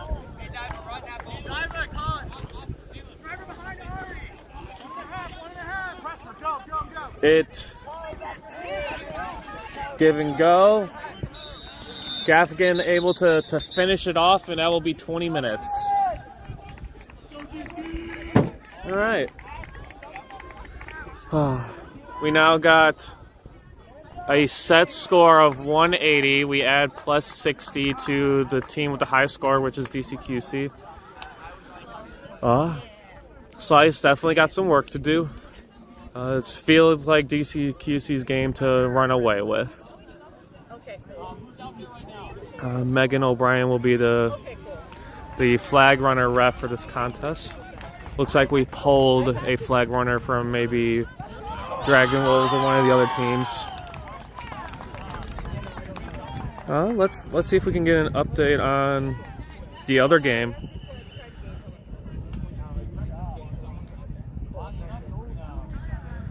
I'll wait for my...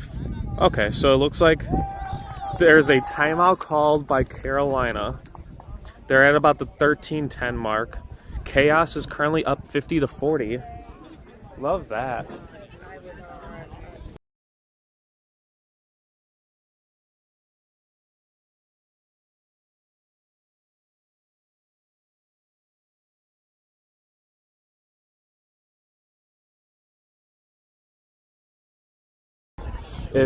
If you weren't around for my commentary in the first game, I had mentioned we have a potential for a three-way tie and some fun shenanigans depending on how the other game goes down. So just to clarify, DCQC, assuming they win this game, will end up 4-2.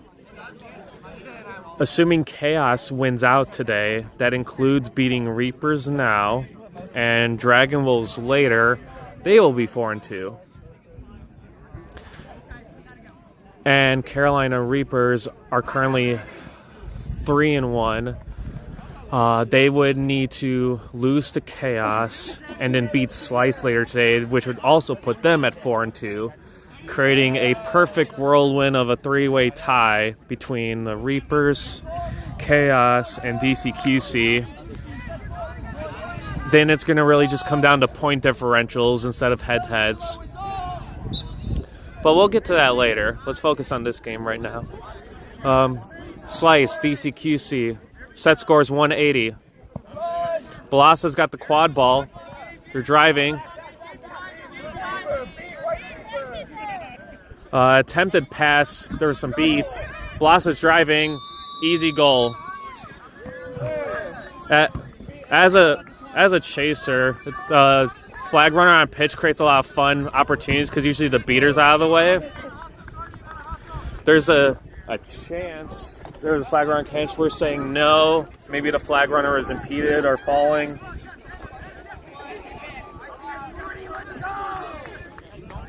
Number 66 is seeking for DCQC.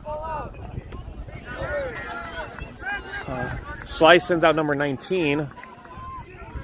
In the quad ball game, we got some give and go between DCQC. Jeanette High rips a shot, goes a little high over the hoops. It looks like there might be a good catch by Slice. That happened off camera. Well, we'll see if...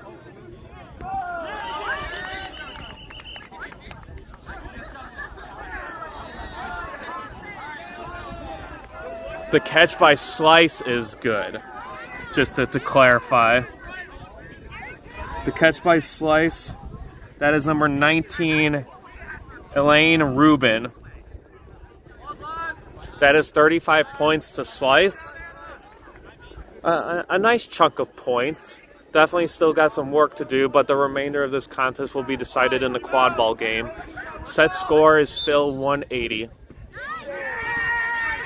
Ooh, DCQC was not aware that there's a beater behind him. Gladstone's driving. No one's in their way. Rips a shot. Goal is good. Ariana Gladstone, first Slice.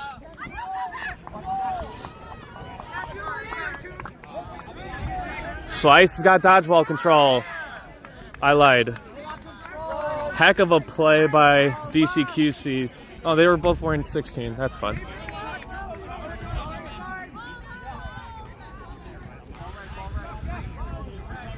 They're going 1.5, DCQC. Crane pressure. Beat. Cruz is calling blue ball. There was a turnover. Balasa's going to bring up the quad ball. DCQC still has dodgeball control. Got a beer sub on Slice's side of the pitch. Score is 120 to 65. Set score is 180. We're approaching 23 minutes.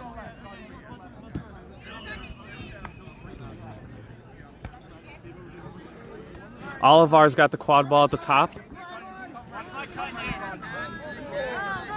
Nice shot. Avery Olivar, number 23 for Slice.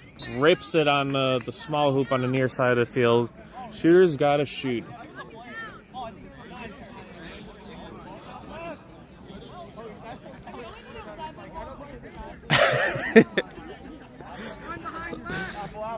Love the enthusiasm from, I believe that was number 35, Rachel, utility player for Slice. Shot is blocked. That was number 55 for DCQC with the attempt, Shane McConaughey. DCQC still has the quad ball. Rachel's pushed out of bounds. Slice creates a turnover.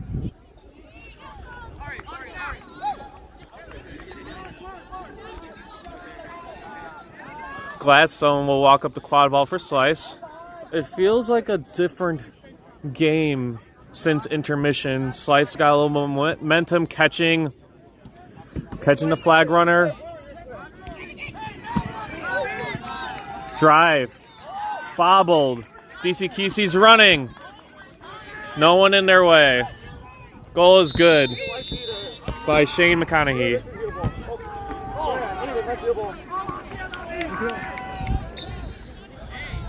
Good play in a beater game by Slice. I believe that's number 72, Sean Patch. Mendoza subs in at keeper for Slice. DCQC gets their first points of intermission with that McConaughey goal. DCQC needs 5 more points to put this away. Slice is not done yet, though. They clearly have a momentum shift since intermission. Levinson's got the ball behind hoops to Mendoza. Mendoza back to Levinson. Driving. Rips it. Goal is good. Dodgeballs are on the ground. Slice maintains it.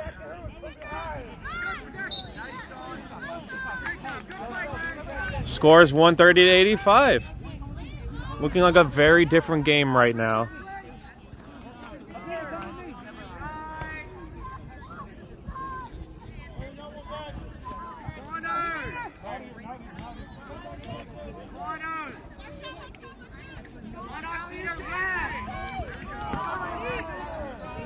Rachel Williams driving. Back to their keeper. Back to Brandon. Back to Rachel Williams. Pump fake to their keeper. Keeper to Liz Stone. It sails over Liz's head. That'll be a turnover Slice ball.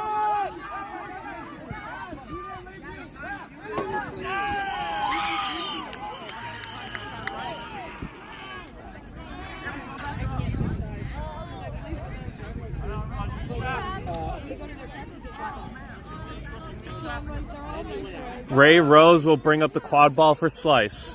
They're driving. Back to Olivar. Mendoza directing traffic. Olivar to Mendoza.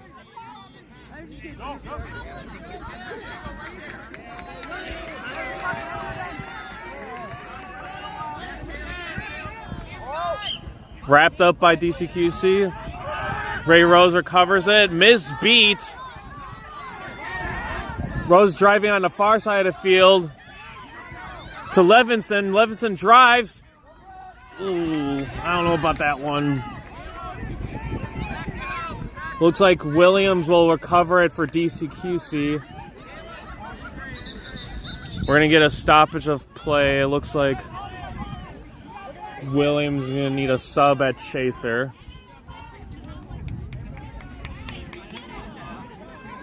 Looks like Jeanette High will come in for Rachel.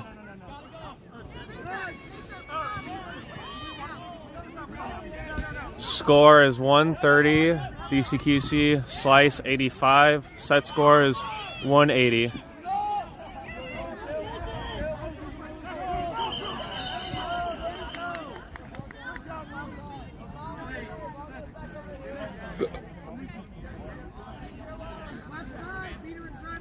Jeanette High will walk up the quad ball for DCQC.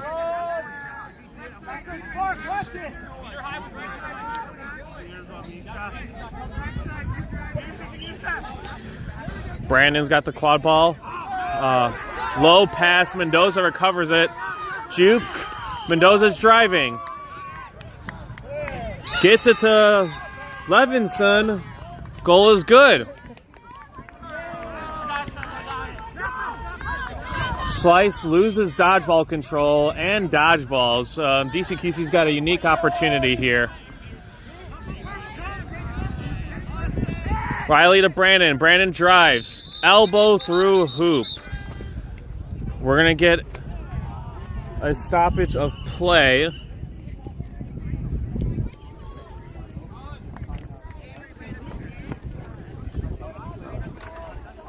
Update on the other game. Looks like Chaos is still up 60-50. They're at about 18 minutes and 36 seconds. They have not started a flag runner on pitch yet.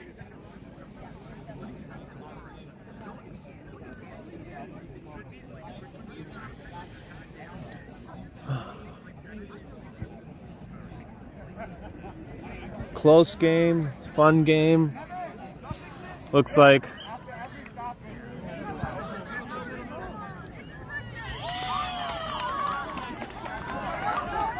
looks like Reapers tied it up. It's now 60-all.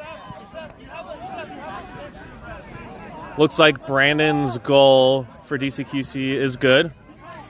Looks like Williams is returning back to the sidelines, maybe cleared by athletic trainer staff.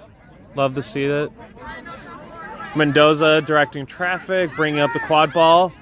Looks like DCQC is pressuring. Levinson yeets it. Ball's going out of bounds. Not terrible. Sometimes you just need to get rid of the quad ball when you're getting pressed. DCQC will walk up with dodgeball control. Collins back out there beating for DCQC. Jeanette High will walk up the quad ball. They're going with that 1.5 strategy again.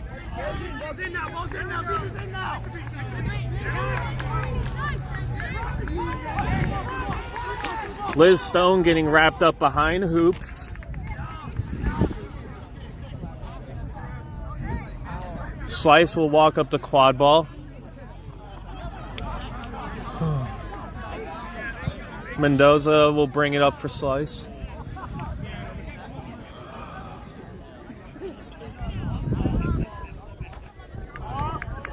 Something funny's going on with the time. Seems to have reset somehow. Time's a little less important now after the flag run has been caught. Gladstone's got the quad ball on the far side of the field. Back to Mendoza. Almost picked off by Riley. Mendoza gets beat. Riley's running. No one's in their way. Fast break. Goal is good for DCQC.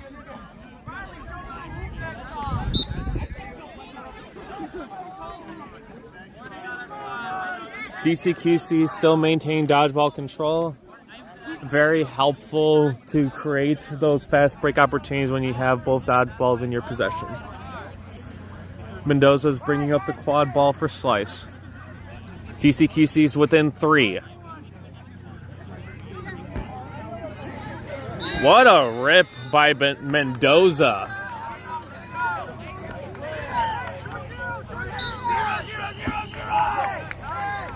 You heard the 0 call. DCQC's bringing it up. Goal is good for number 6. That's Bernardo Bergs.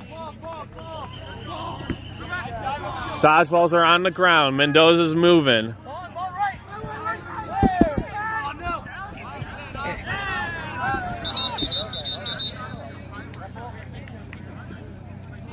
We're going to get a stoppage of play.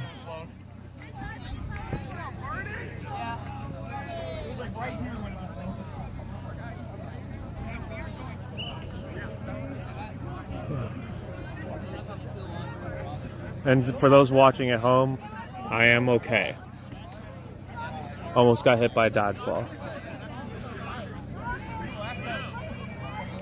I'll admit, I'm not sure what the refs are discussing, but I'm sure they'll let us know eventually. Ooh, we are excited to welcome back the King of Fire food truck They got pizza. Not too bad for Carolina pizza. Guy coming from Chicago, I get a little opinionated about pizza. It wasn't too shabby. I'd eat it again. Looks like DCQC beater gets to be teleported to the dodgeball. That's number 1, Zan.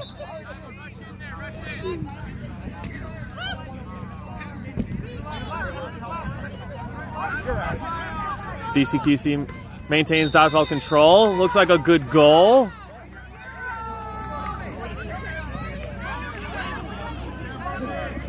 Oh, I got distracted in the dodgeball game. Riley Stars creates another goal for DCQC. Slice now has dodgeball control. Mendoza's bringing up the quad ball. DCQC is within 2. Mendoza driving. Missed attempt by DCQC. We're going to get a stoppage of play. There was a shot attempt by Slice's number 19, Elaine Rubin. Rubin caught the flag runner earlier in this contest.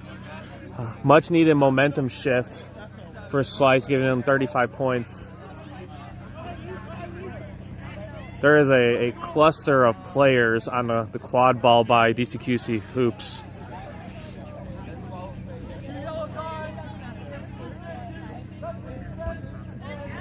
It looks like Slice's beater, number 50, is getting a yellow card. I did not hear the penalty itself. I'd imagine it's contact of some kind. So Slice will play down a beater. I feel like some teams can adjust without having a chaser in the game. I think it's a little different and unique when you're down a beater. You're not able to have dodgeball control. It just definitely creates some different, unique scenarios playing down a beater compared to being down a chaser.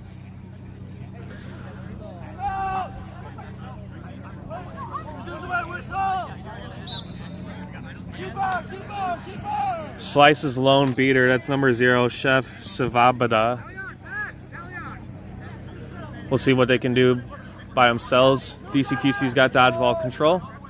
Riley Stars bringing up the quad ball. Jeanette High is with them. Liz Stone's got the ball. Looks like Liz just misses the mark. Slice is able to recover. I confused by the Slice strategy to push the pace right now when you got a beater out of the play, but that's why I'm over here. Looks like they're slowing it down now. Mendoza back to, I believe that's Balasa. Balasa to Mendoza. Riley nearly picks it off. Mendoza misses a beat, gets wrapped up. There might be a penalty on the play.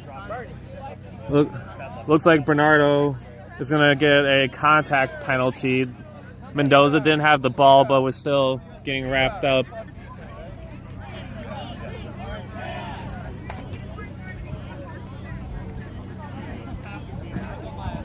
While we got a stoppage of play, let's see what's going on with the game in the other pitch.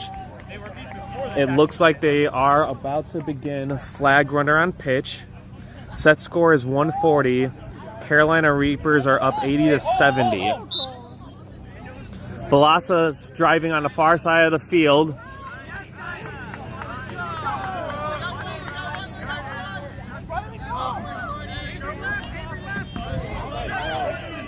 Riley starts driving. Goal is good. DCQC beaters.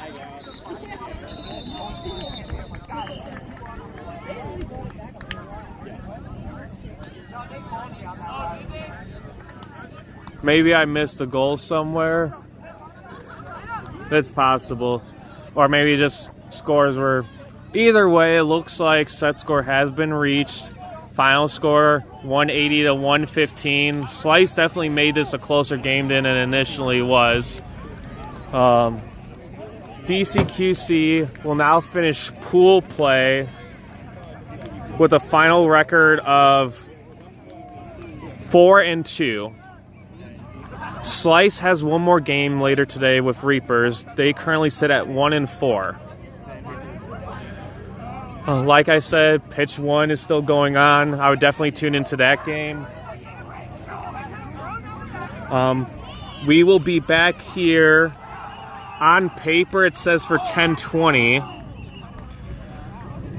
We'll have a final pool game with Boom Train versus Chicago United on this pitch. And we'll go from there. Stay tuned for more.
Okay, friends, I'm gonna get us started. It's about 10:30 a.m. Eastern Standard Time. Not too bad, all things considered. We're about 10 minutes behind. Nothing crazy.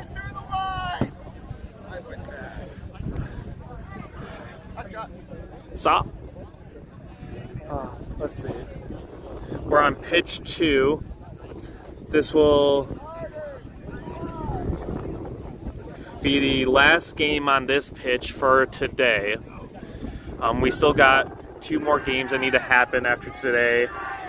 Carolina Reapers and New York Slice need to play 1 more game at 11:30 on pitch 1, and then we'll have the championship game on pitch 1 as well, between 1 and 2, depending on how things shake out.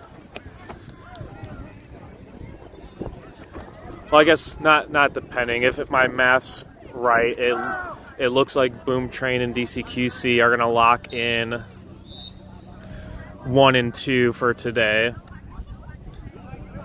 You know, we'll figure that out later. Right now, let's just focus on this game. You got the number 1 team and the last place team facing off. You got Boom Train in their darker jerseys. And then you got Chicago United in their lighter jerseys. Boom Train has already played 1 game today against DCQC. Currently still undefeated. Have a chance to complete that versus Chicago United. Chicago United, unfortunately, is coming off of a heartbreaking loss to the Dragon Wolves.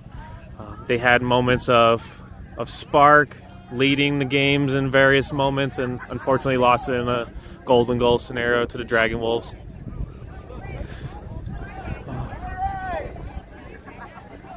It looks like for this contest, we're going to have Liz Stone, HR, and their Akatsuki socks.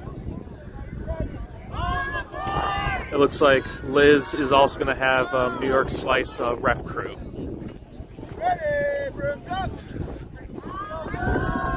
It looks like Boom Train's going to start with the Quadball, and Chicago United's going to start off with dodgeball control.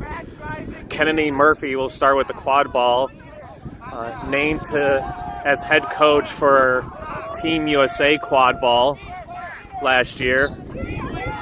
Quadball's kicked down to Matt Troy. Matt Troy kicks it down to Aaron Strout. Sarah Nealing recovers dodgeball control for Boom Train, and there's a good goal by Strout, striking early for Boom Train, 1-0.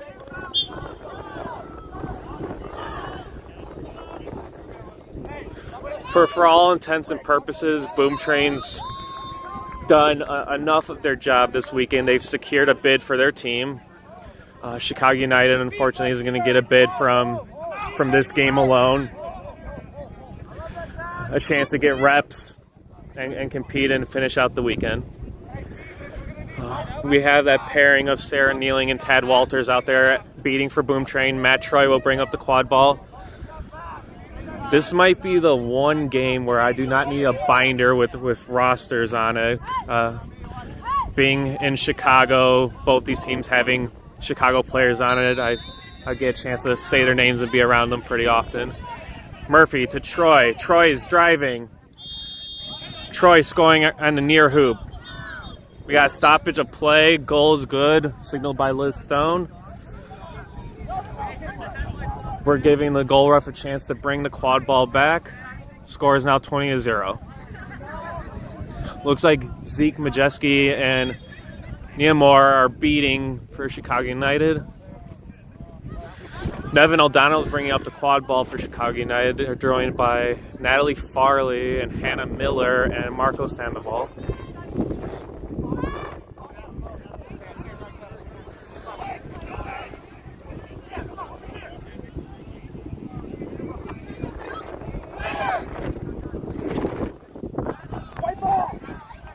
Nevin O'Donnell, high pass, looking for Marcos. Marcos is still there.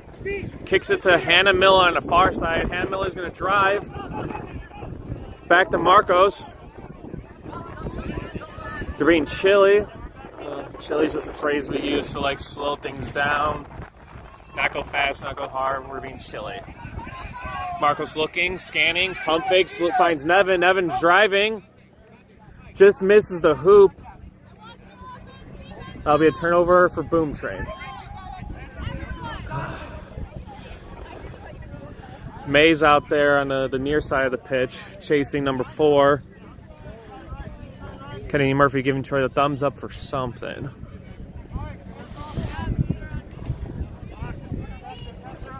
Troy to Murphy. Murphy driving, looking, waiting. Dodgeballs exchange, driving. Shot is blocked by Miller. Murphy getting out of there. Clears, called. Murphy to Troy. Farley stepping up. Troy finds May on the near hoop. The goal is good for May. Really good to see May back out there playing. I know in recent history they've suffered some knee injuries and unable to play, but they are now back out there looking as good as ever. Shot attempt by Marcos. Just high. Turnover for Boom Train. Looks like we're going to get some line changes on Boom Train side of the ball. They still maintain dodgeball control. Nope, I lied. Chicago United's got it. Zeke and Tad are facing off. That's Brenna Duncan getting dodgeball control for Boom Train. Heck of a job by Brenna Duncan.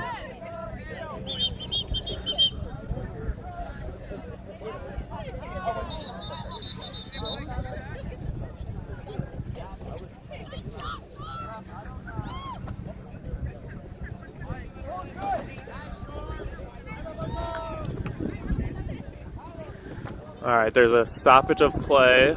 Not sure what for. Brenna is clarifying the card for me. Thank you very much. I can't hear so good over here.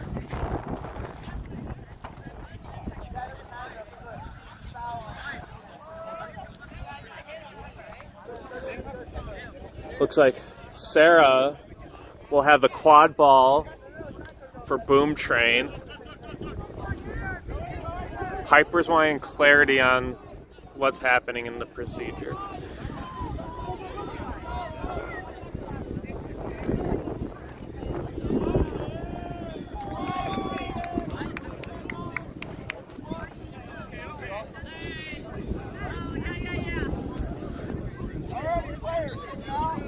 All right, we're getting back in this. Sarah's got a shot. Plays it safe, kicks it out to Liam Zock.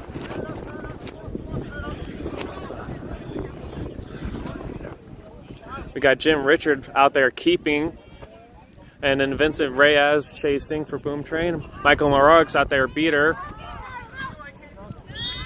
Little give and go action for Boom Train. Reyes is on the board. Goal is good. Boom Train's up 40-0.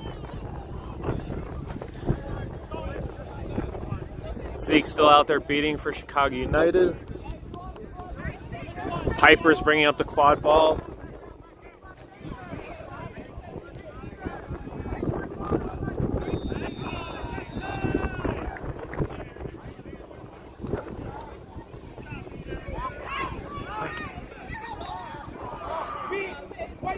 Ooh, a near miss by Piper. Parker Ramsey attempting to put the pressure on. Reyes is able to go by, lays it in for the bucket in transition. 50-0.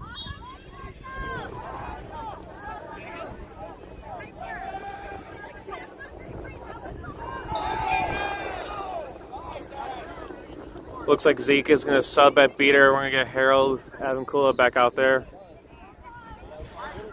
They're joined by Megan O'Brien at beater. Good to see that they're doing okay. Chicago United is without Kevin Farley this weekend. They're currently on the sidelines due to an ankle injury. His wife, Natalie Farley, still out there. Good play by Jim. Ida back to Parker.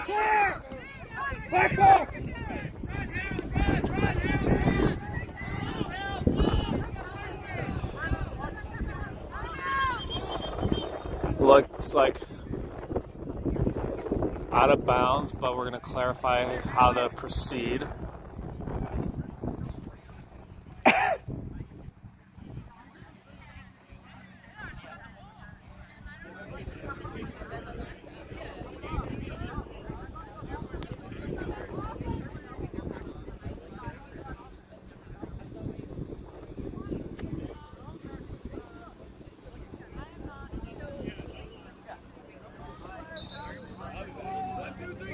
Couldn't quite hear it, but it sounds like it's a turnover regardless. Liam's going to kick it to Vincent, and they'll bring up the ball. Boom Train's got dodgeball control. That's the current pairing is Brenna Duncan and Michael Moroic.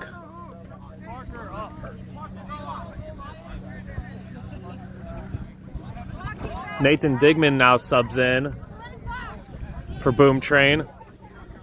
At keeper, they're joined by Aaron Strout.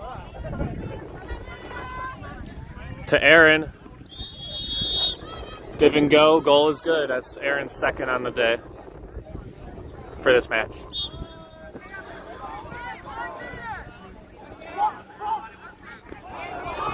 Nice job by Megan O'Brien. Is able to create dodgeball control for Chicago.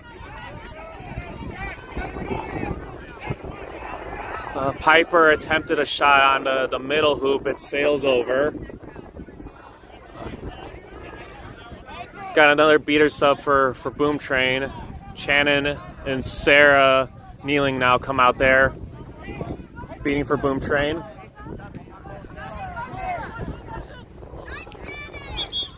We're going to get a stoppage of play.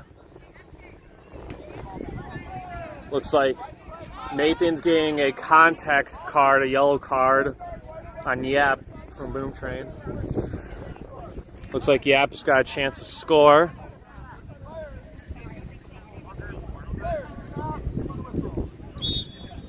Yep, goal is good.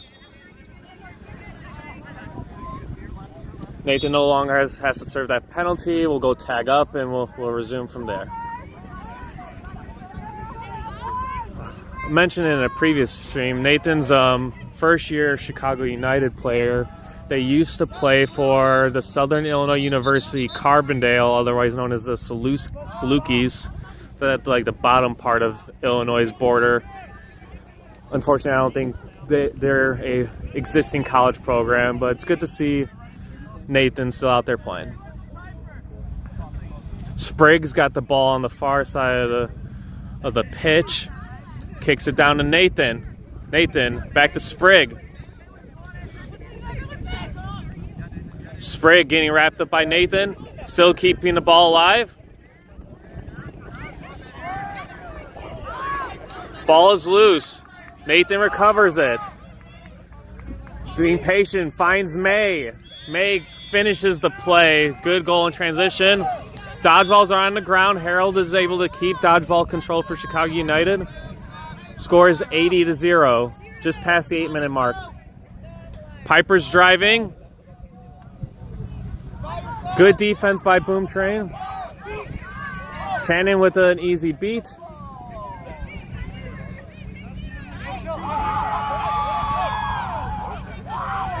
A lot of noise on the other side of the pitch, and rightfully so. That game has the potential to create some chaos, pun intended, depending on how the outcome is. Kennedy Murphy's back out there chasing, driving, finds Jim. Jim to Peachy.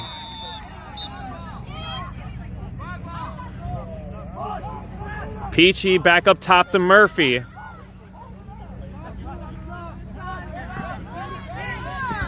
Murphy beat out. Ball's on the ground. Marcos recovers it. Getting wrapped up by Peachy. Gets rid of the ball. Lives to fight another day. An unfortunate roll of the dodgeball that left Chicago United in a tough spot without a dodgeball. Boom Train's able to capitalize on that and scores. We got another beater lineup exchange for Boom Train. Got Kirsch and Brenna Duncan back out there at beater. Kirsch, one of the few folks from the Purdue College program, the Boilermakers in Indiana, gained some club reps this weekend.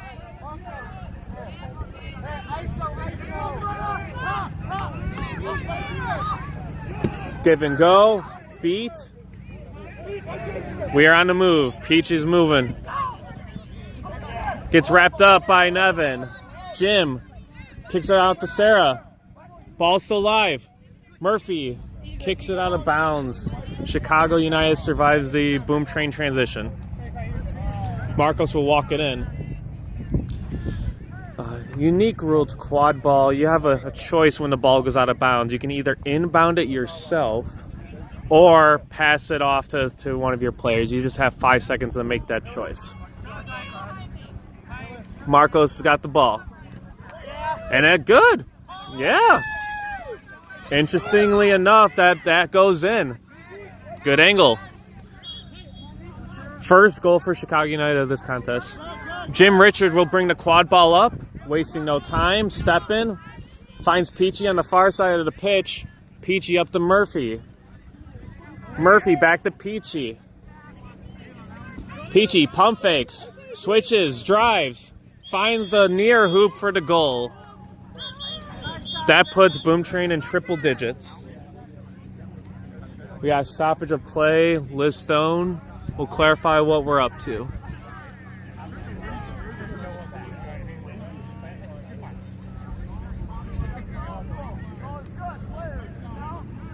Oh, okay. We're resuming play. Nevin O'Donnell will bring up the quad ball for Chicago United. They're joined by Hannah Miller and Natalie Farley on the far side of the pitch.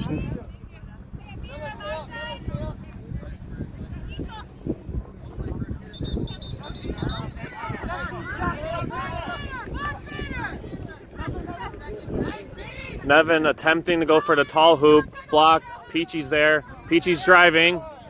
Peachy finding Sarah kneeling at Chaser. Earlier they were playing beater. And for most of this weekend, they get a goal. Nevin O'Donnell now driving. Okay. Sure, that's fine.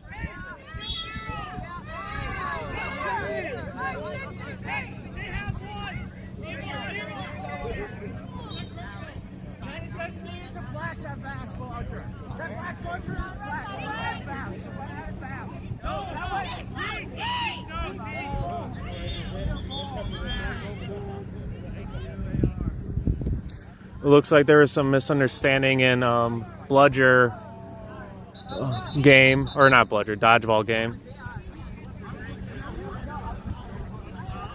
There are particular rules of assigning dodgeballs to certain teams and certain players depending on who is close, where does the ball roll out of, etc. It looks like the dodgeball was assigned to Boom Train. Maybe that was misunderstood or not clarified, and Zeke went for the dodgeball, which is creating the stoppage of play.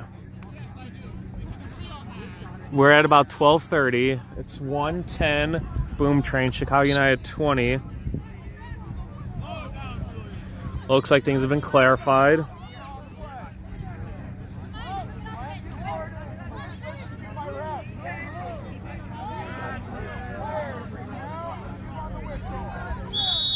Play is resumed. Soul is out there beating for Boom Train. They got the blue dodgeball right now. Zoc drives, elbow through the hoop. Goal is good.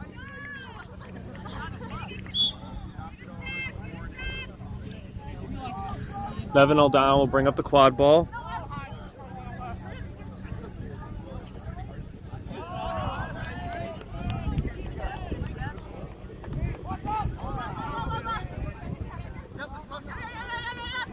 Nevin driving, finds the goal. I appreciate the taking the drive. Just because the defender is standing there doesn't mean the goal isn't open. Vincent Reyes finds Aaron for the goal on the near hoop. We're going to get a stoppage of play. I don't know if you can tell, but Zeke is way out there getting a dodgeball. A niche thing about our sport. Sometimes balls roll really far off the field, and sometimes it's just practical and necessary to stop play, gather the balls, get back to the field, and then resume play.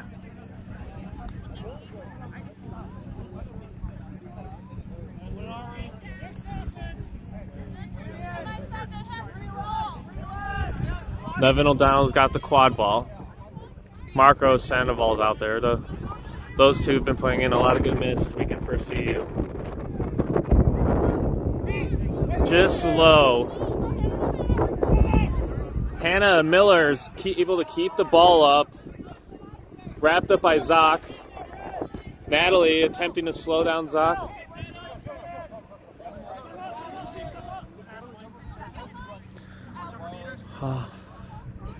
It looks like Chaos is currently up 70-40 over the Dragon Wolves.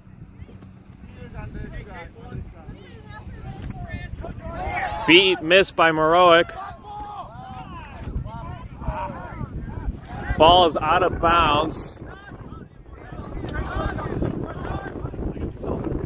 Sandoval running. Maroic's going to try and get this dodgeball over there.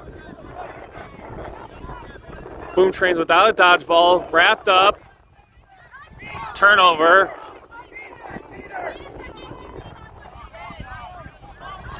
Boom Train gets dodgeball control, and they'll bring up the quad ball. Reyes has got it on the far side.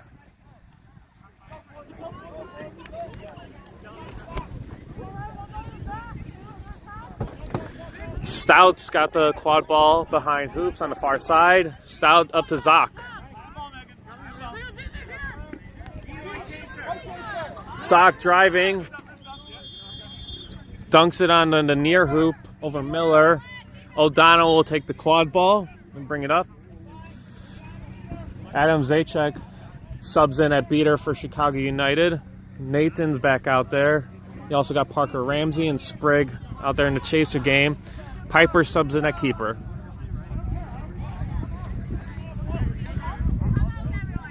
Boom Train's currently got dodgeball control. You got Moroic and Sol out there.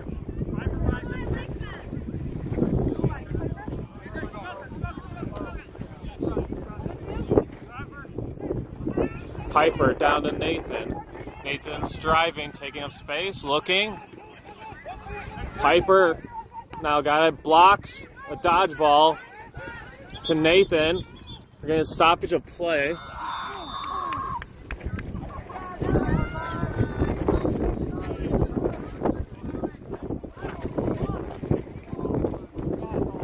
We're just past 16 minutes. Listone discussing things with their New York Slice ref crew.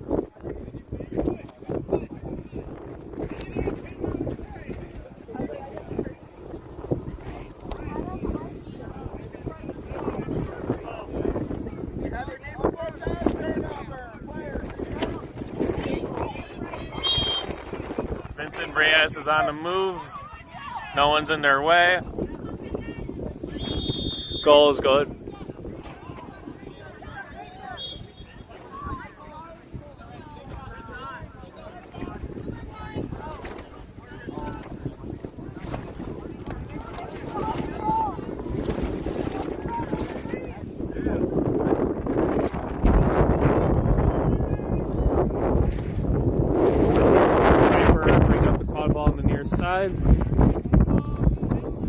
Zajac providing beater help on that near side.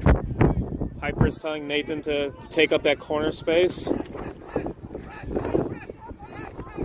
They're going to switch. Nathan's going to drive. Kicks it down to Parker Ramsey. Pump fake. Drive. That's a nice play by Parker Ramsey. Love to see it. Love to see the growth of the young player.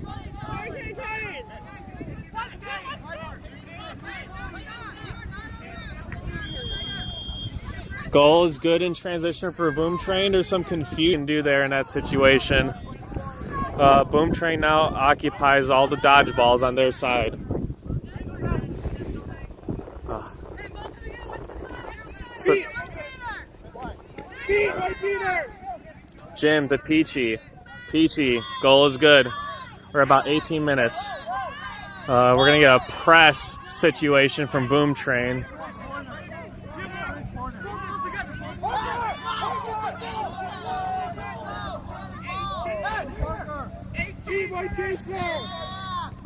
A good press by Boom Train leads to a turnover. Peachy's now got the ball. Goal is good.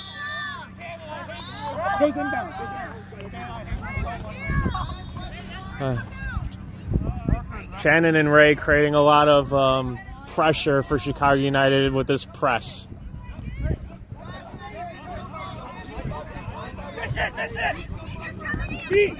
Parker beat.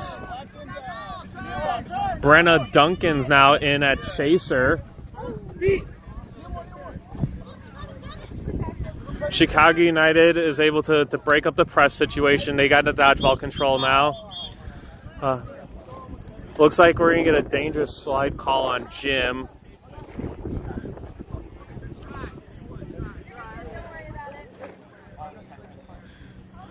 I see the call. So, because Jim is the keeper, they got to give up their headband. Peachy will assume the keeper headband. Marcos has got the quad ball. Chicago United's got dodgeball control. We're driving to Piper. It looks like we're going to get a stoppage of play. There's a chance that Piper was beat before the goal. We'll see what the refs conclude. It looks like they're saying it's hard to hear what the actual call was. It looks like the current score is 180-40. We got about a minute left before intermission. Boom Train's got the dodgeball control again. Shannon and Ray are out there. Ray used to play for the University of Michigan Wolverines. Yap to May in the quad ball game. May gets beat out. Yap breaks the tackle, rips a shot. Oh, man. White ball, fine. Great shot, great rip by Yap.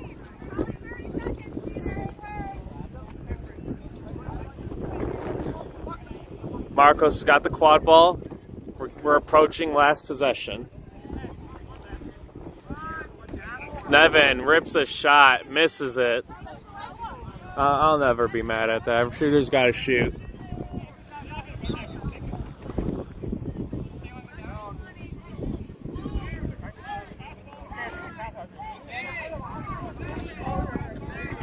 All right, I'm hearing the countdown from the table. It looks like this will be last possession. Chicago United has a chance to put a score on the board before intermission.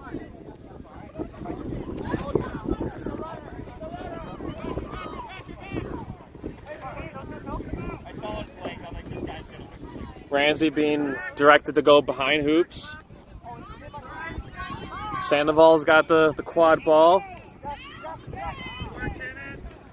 To O'Donnell. Got it. Shooter's got to shoot. All right. We're at the 20 minutes. Set score is going to be 240. Current score is 180 Boom Train, 50 Chicago United.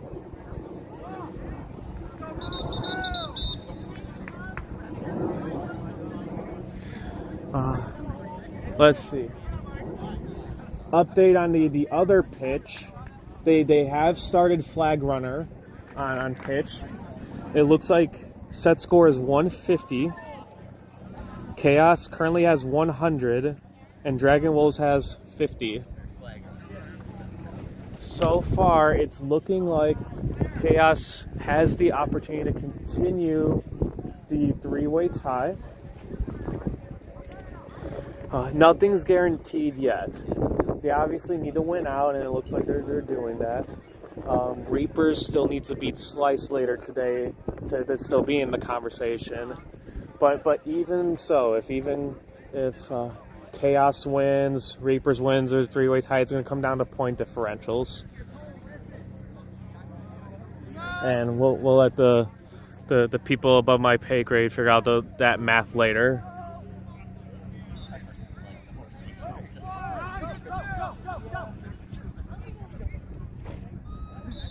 Looks like there's a fast break score by Chaos. Oh, a near grab by Dragon Wolves seeker. That's Aaron Jin. They caught earlier today against Chicago United, and they caught yesterday as well. Maybe they can have a hat trick and do it again.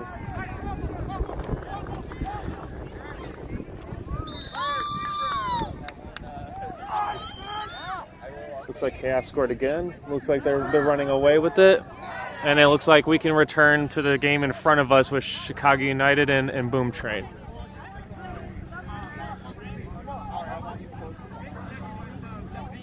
Not too much at stake on paper for both these teams. Boom Train's already secured a bid regardless. Chicago United, no bid, but solid reps. We will welcome both these teams back near my neck of the woods. They will both be competing at the Champaign-Urbana qualifier in Illinois near the U of I Illini campus. That's going to be a big one. That's going to be club and college all weekend. I think that's going to be around March 7th. There's 2 qualifying events going on in that weekend. Reyes with the drive. Goal is good. Boom Train's within 5. Sarah Molter's out there seeking.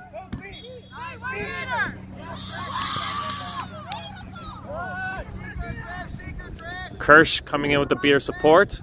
Looks like Zeke is out there seeking for Chicago United. Sol cleaning up the mess in the beater game. Marcos.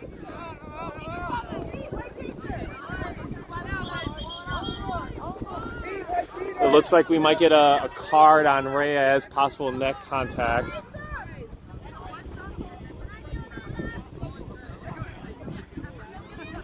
Looks like Reyes will start time in the penalty box. Aaron Stout will assume keeper responsibilities. Marcos is on the far side of the field with Natalie Farley.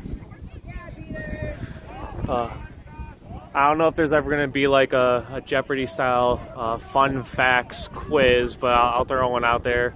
Name the university that Natalie and Kevin Farley first played Quidditch at. Hint, small college in the state of Illinois. The answer would be Augustana College. This would have been years ago that they had a college program. Anywho, we are back. Marcos is getting wrapped up by Boom Train players. We're going to get a stoppage of play.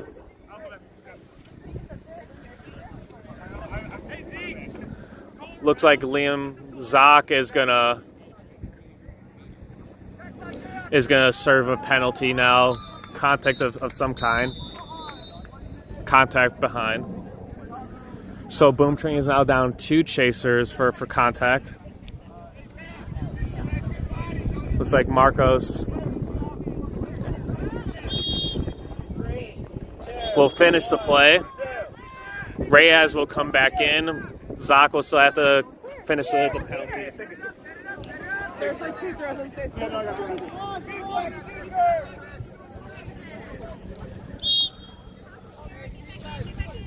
Stout will bring up the quad ball. Boom Train still down 1 chaser. Flag runner is still alive.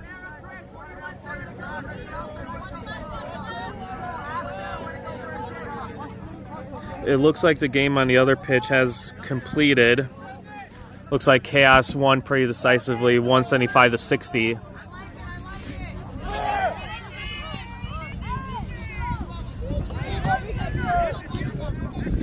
May to Reyes. Reyes driving, finishes it. Goal is good.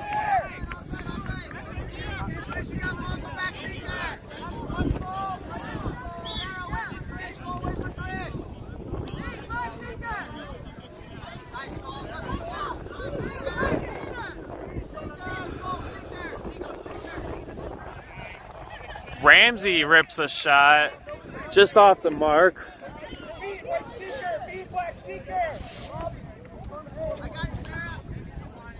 Chicago United's got dodgeball control.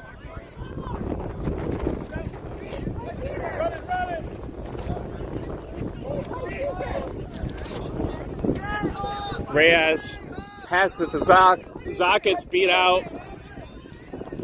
Marcos driving. Breaks a tackle. Spins. Finds Nathan. That might be Nathan's first goal of the weekend. And they unfortunately go down in the process.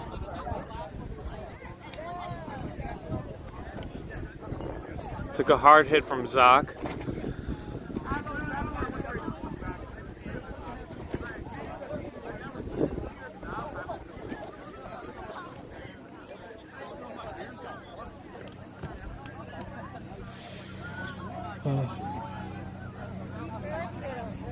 Current score is 200 to 80. Set score is 240. Flag runner still alive. Looks like Nathan is okay and able to walk off of their own accord. Hannah Miller will sub in at chaser. It looks like Zoc will also take a sub. Kennedy Murphy will come in at chaser.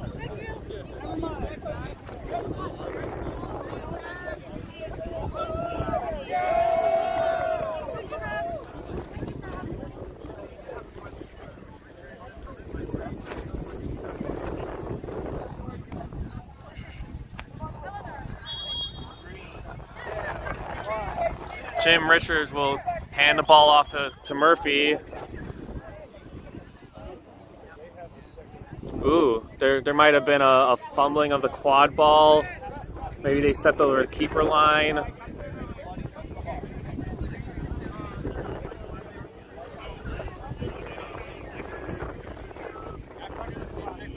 Looks like they didn't pass the quad ball over when they needed to. It also looks like Marcos Sandoval is going to take a sub. There might have been a non-contact injury. Parker Ramsey's got the ball. They driving. Ramsey's able to sneak it in there.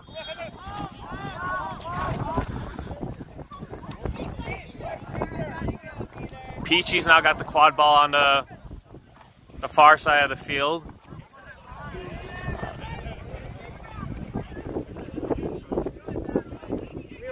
Jim, pump fake, blocked, saved. Good block by Miller. Piper recovers it, spins, drives. Breaking tackles, shuffling. Stiff arms, Peachy. Shot is good.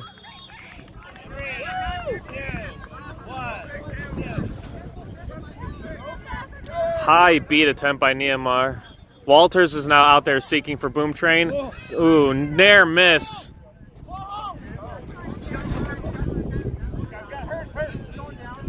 Murphy will bring up the quad ball for Boom Train. They're within 4 to Yap. Yap driving back to Murphy. Switch, good screen. Murphy to Peachy. Peachy just misses the hoop. Yap recovers. Misses that. Triple tap. Peachy's able to finish it. They're within 3.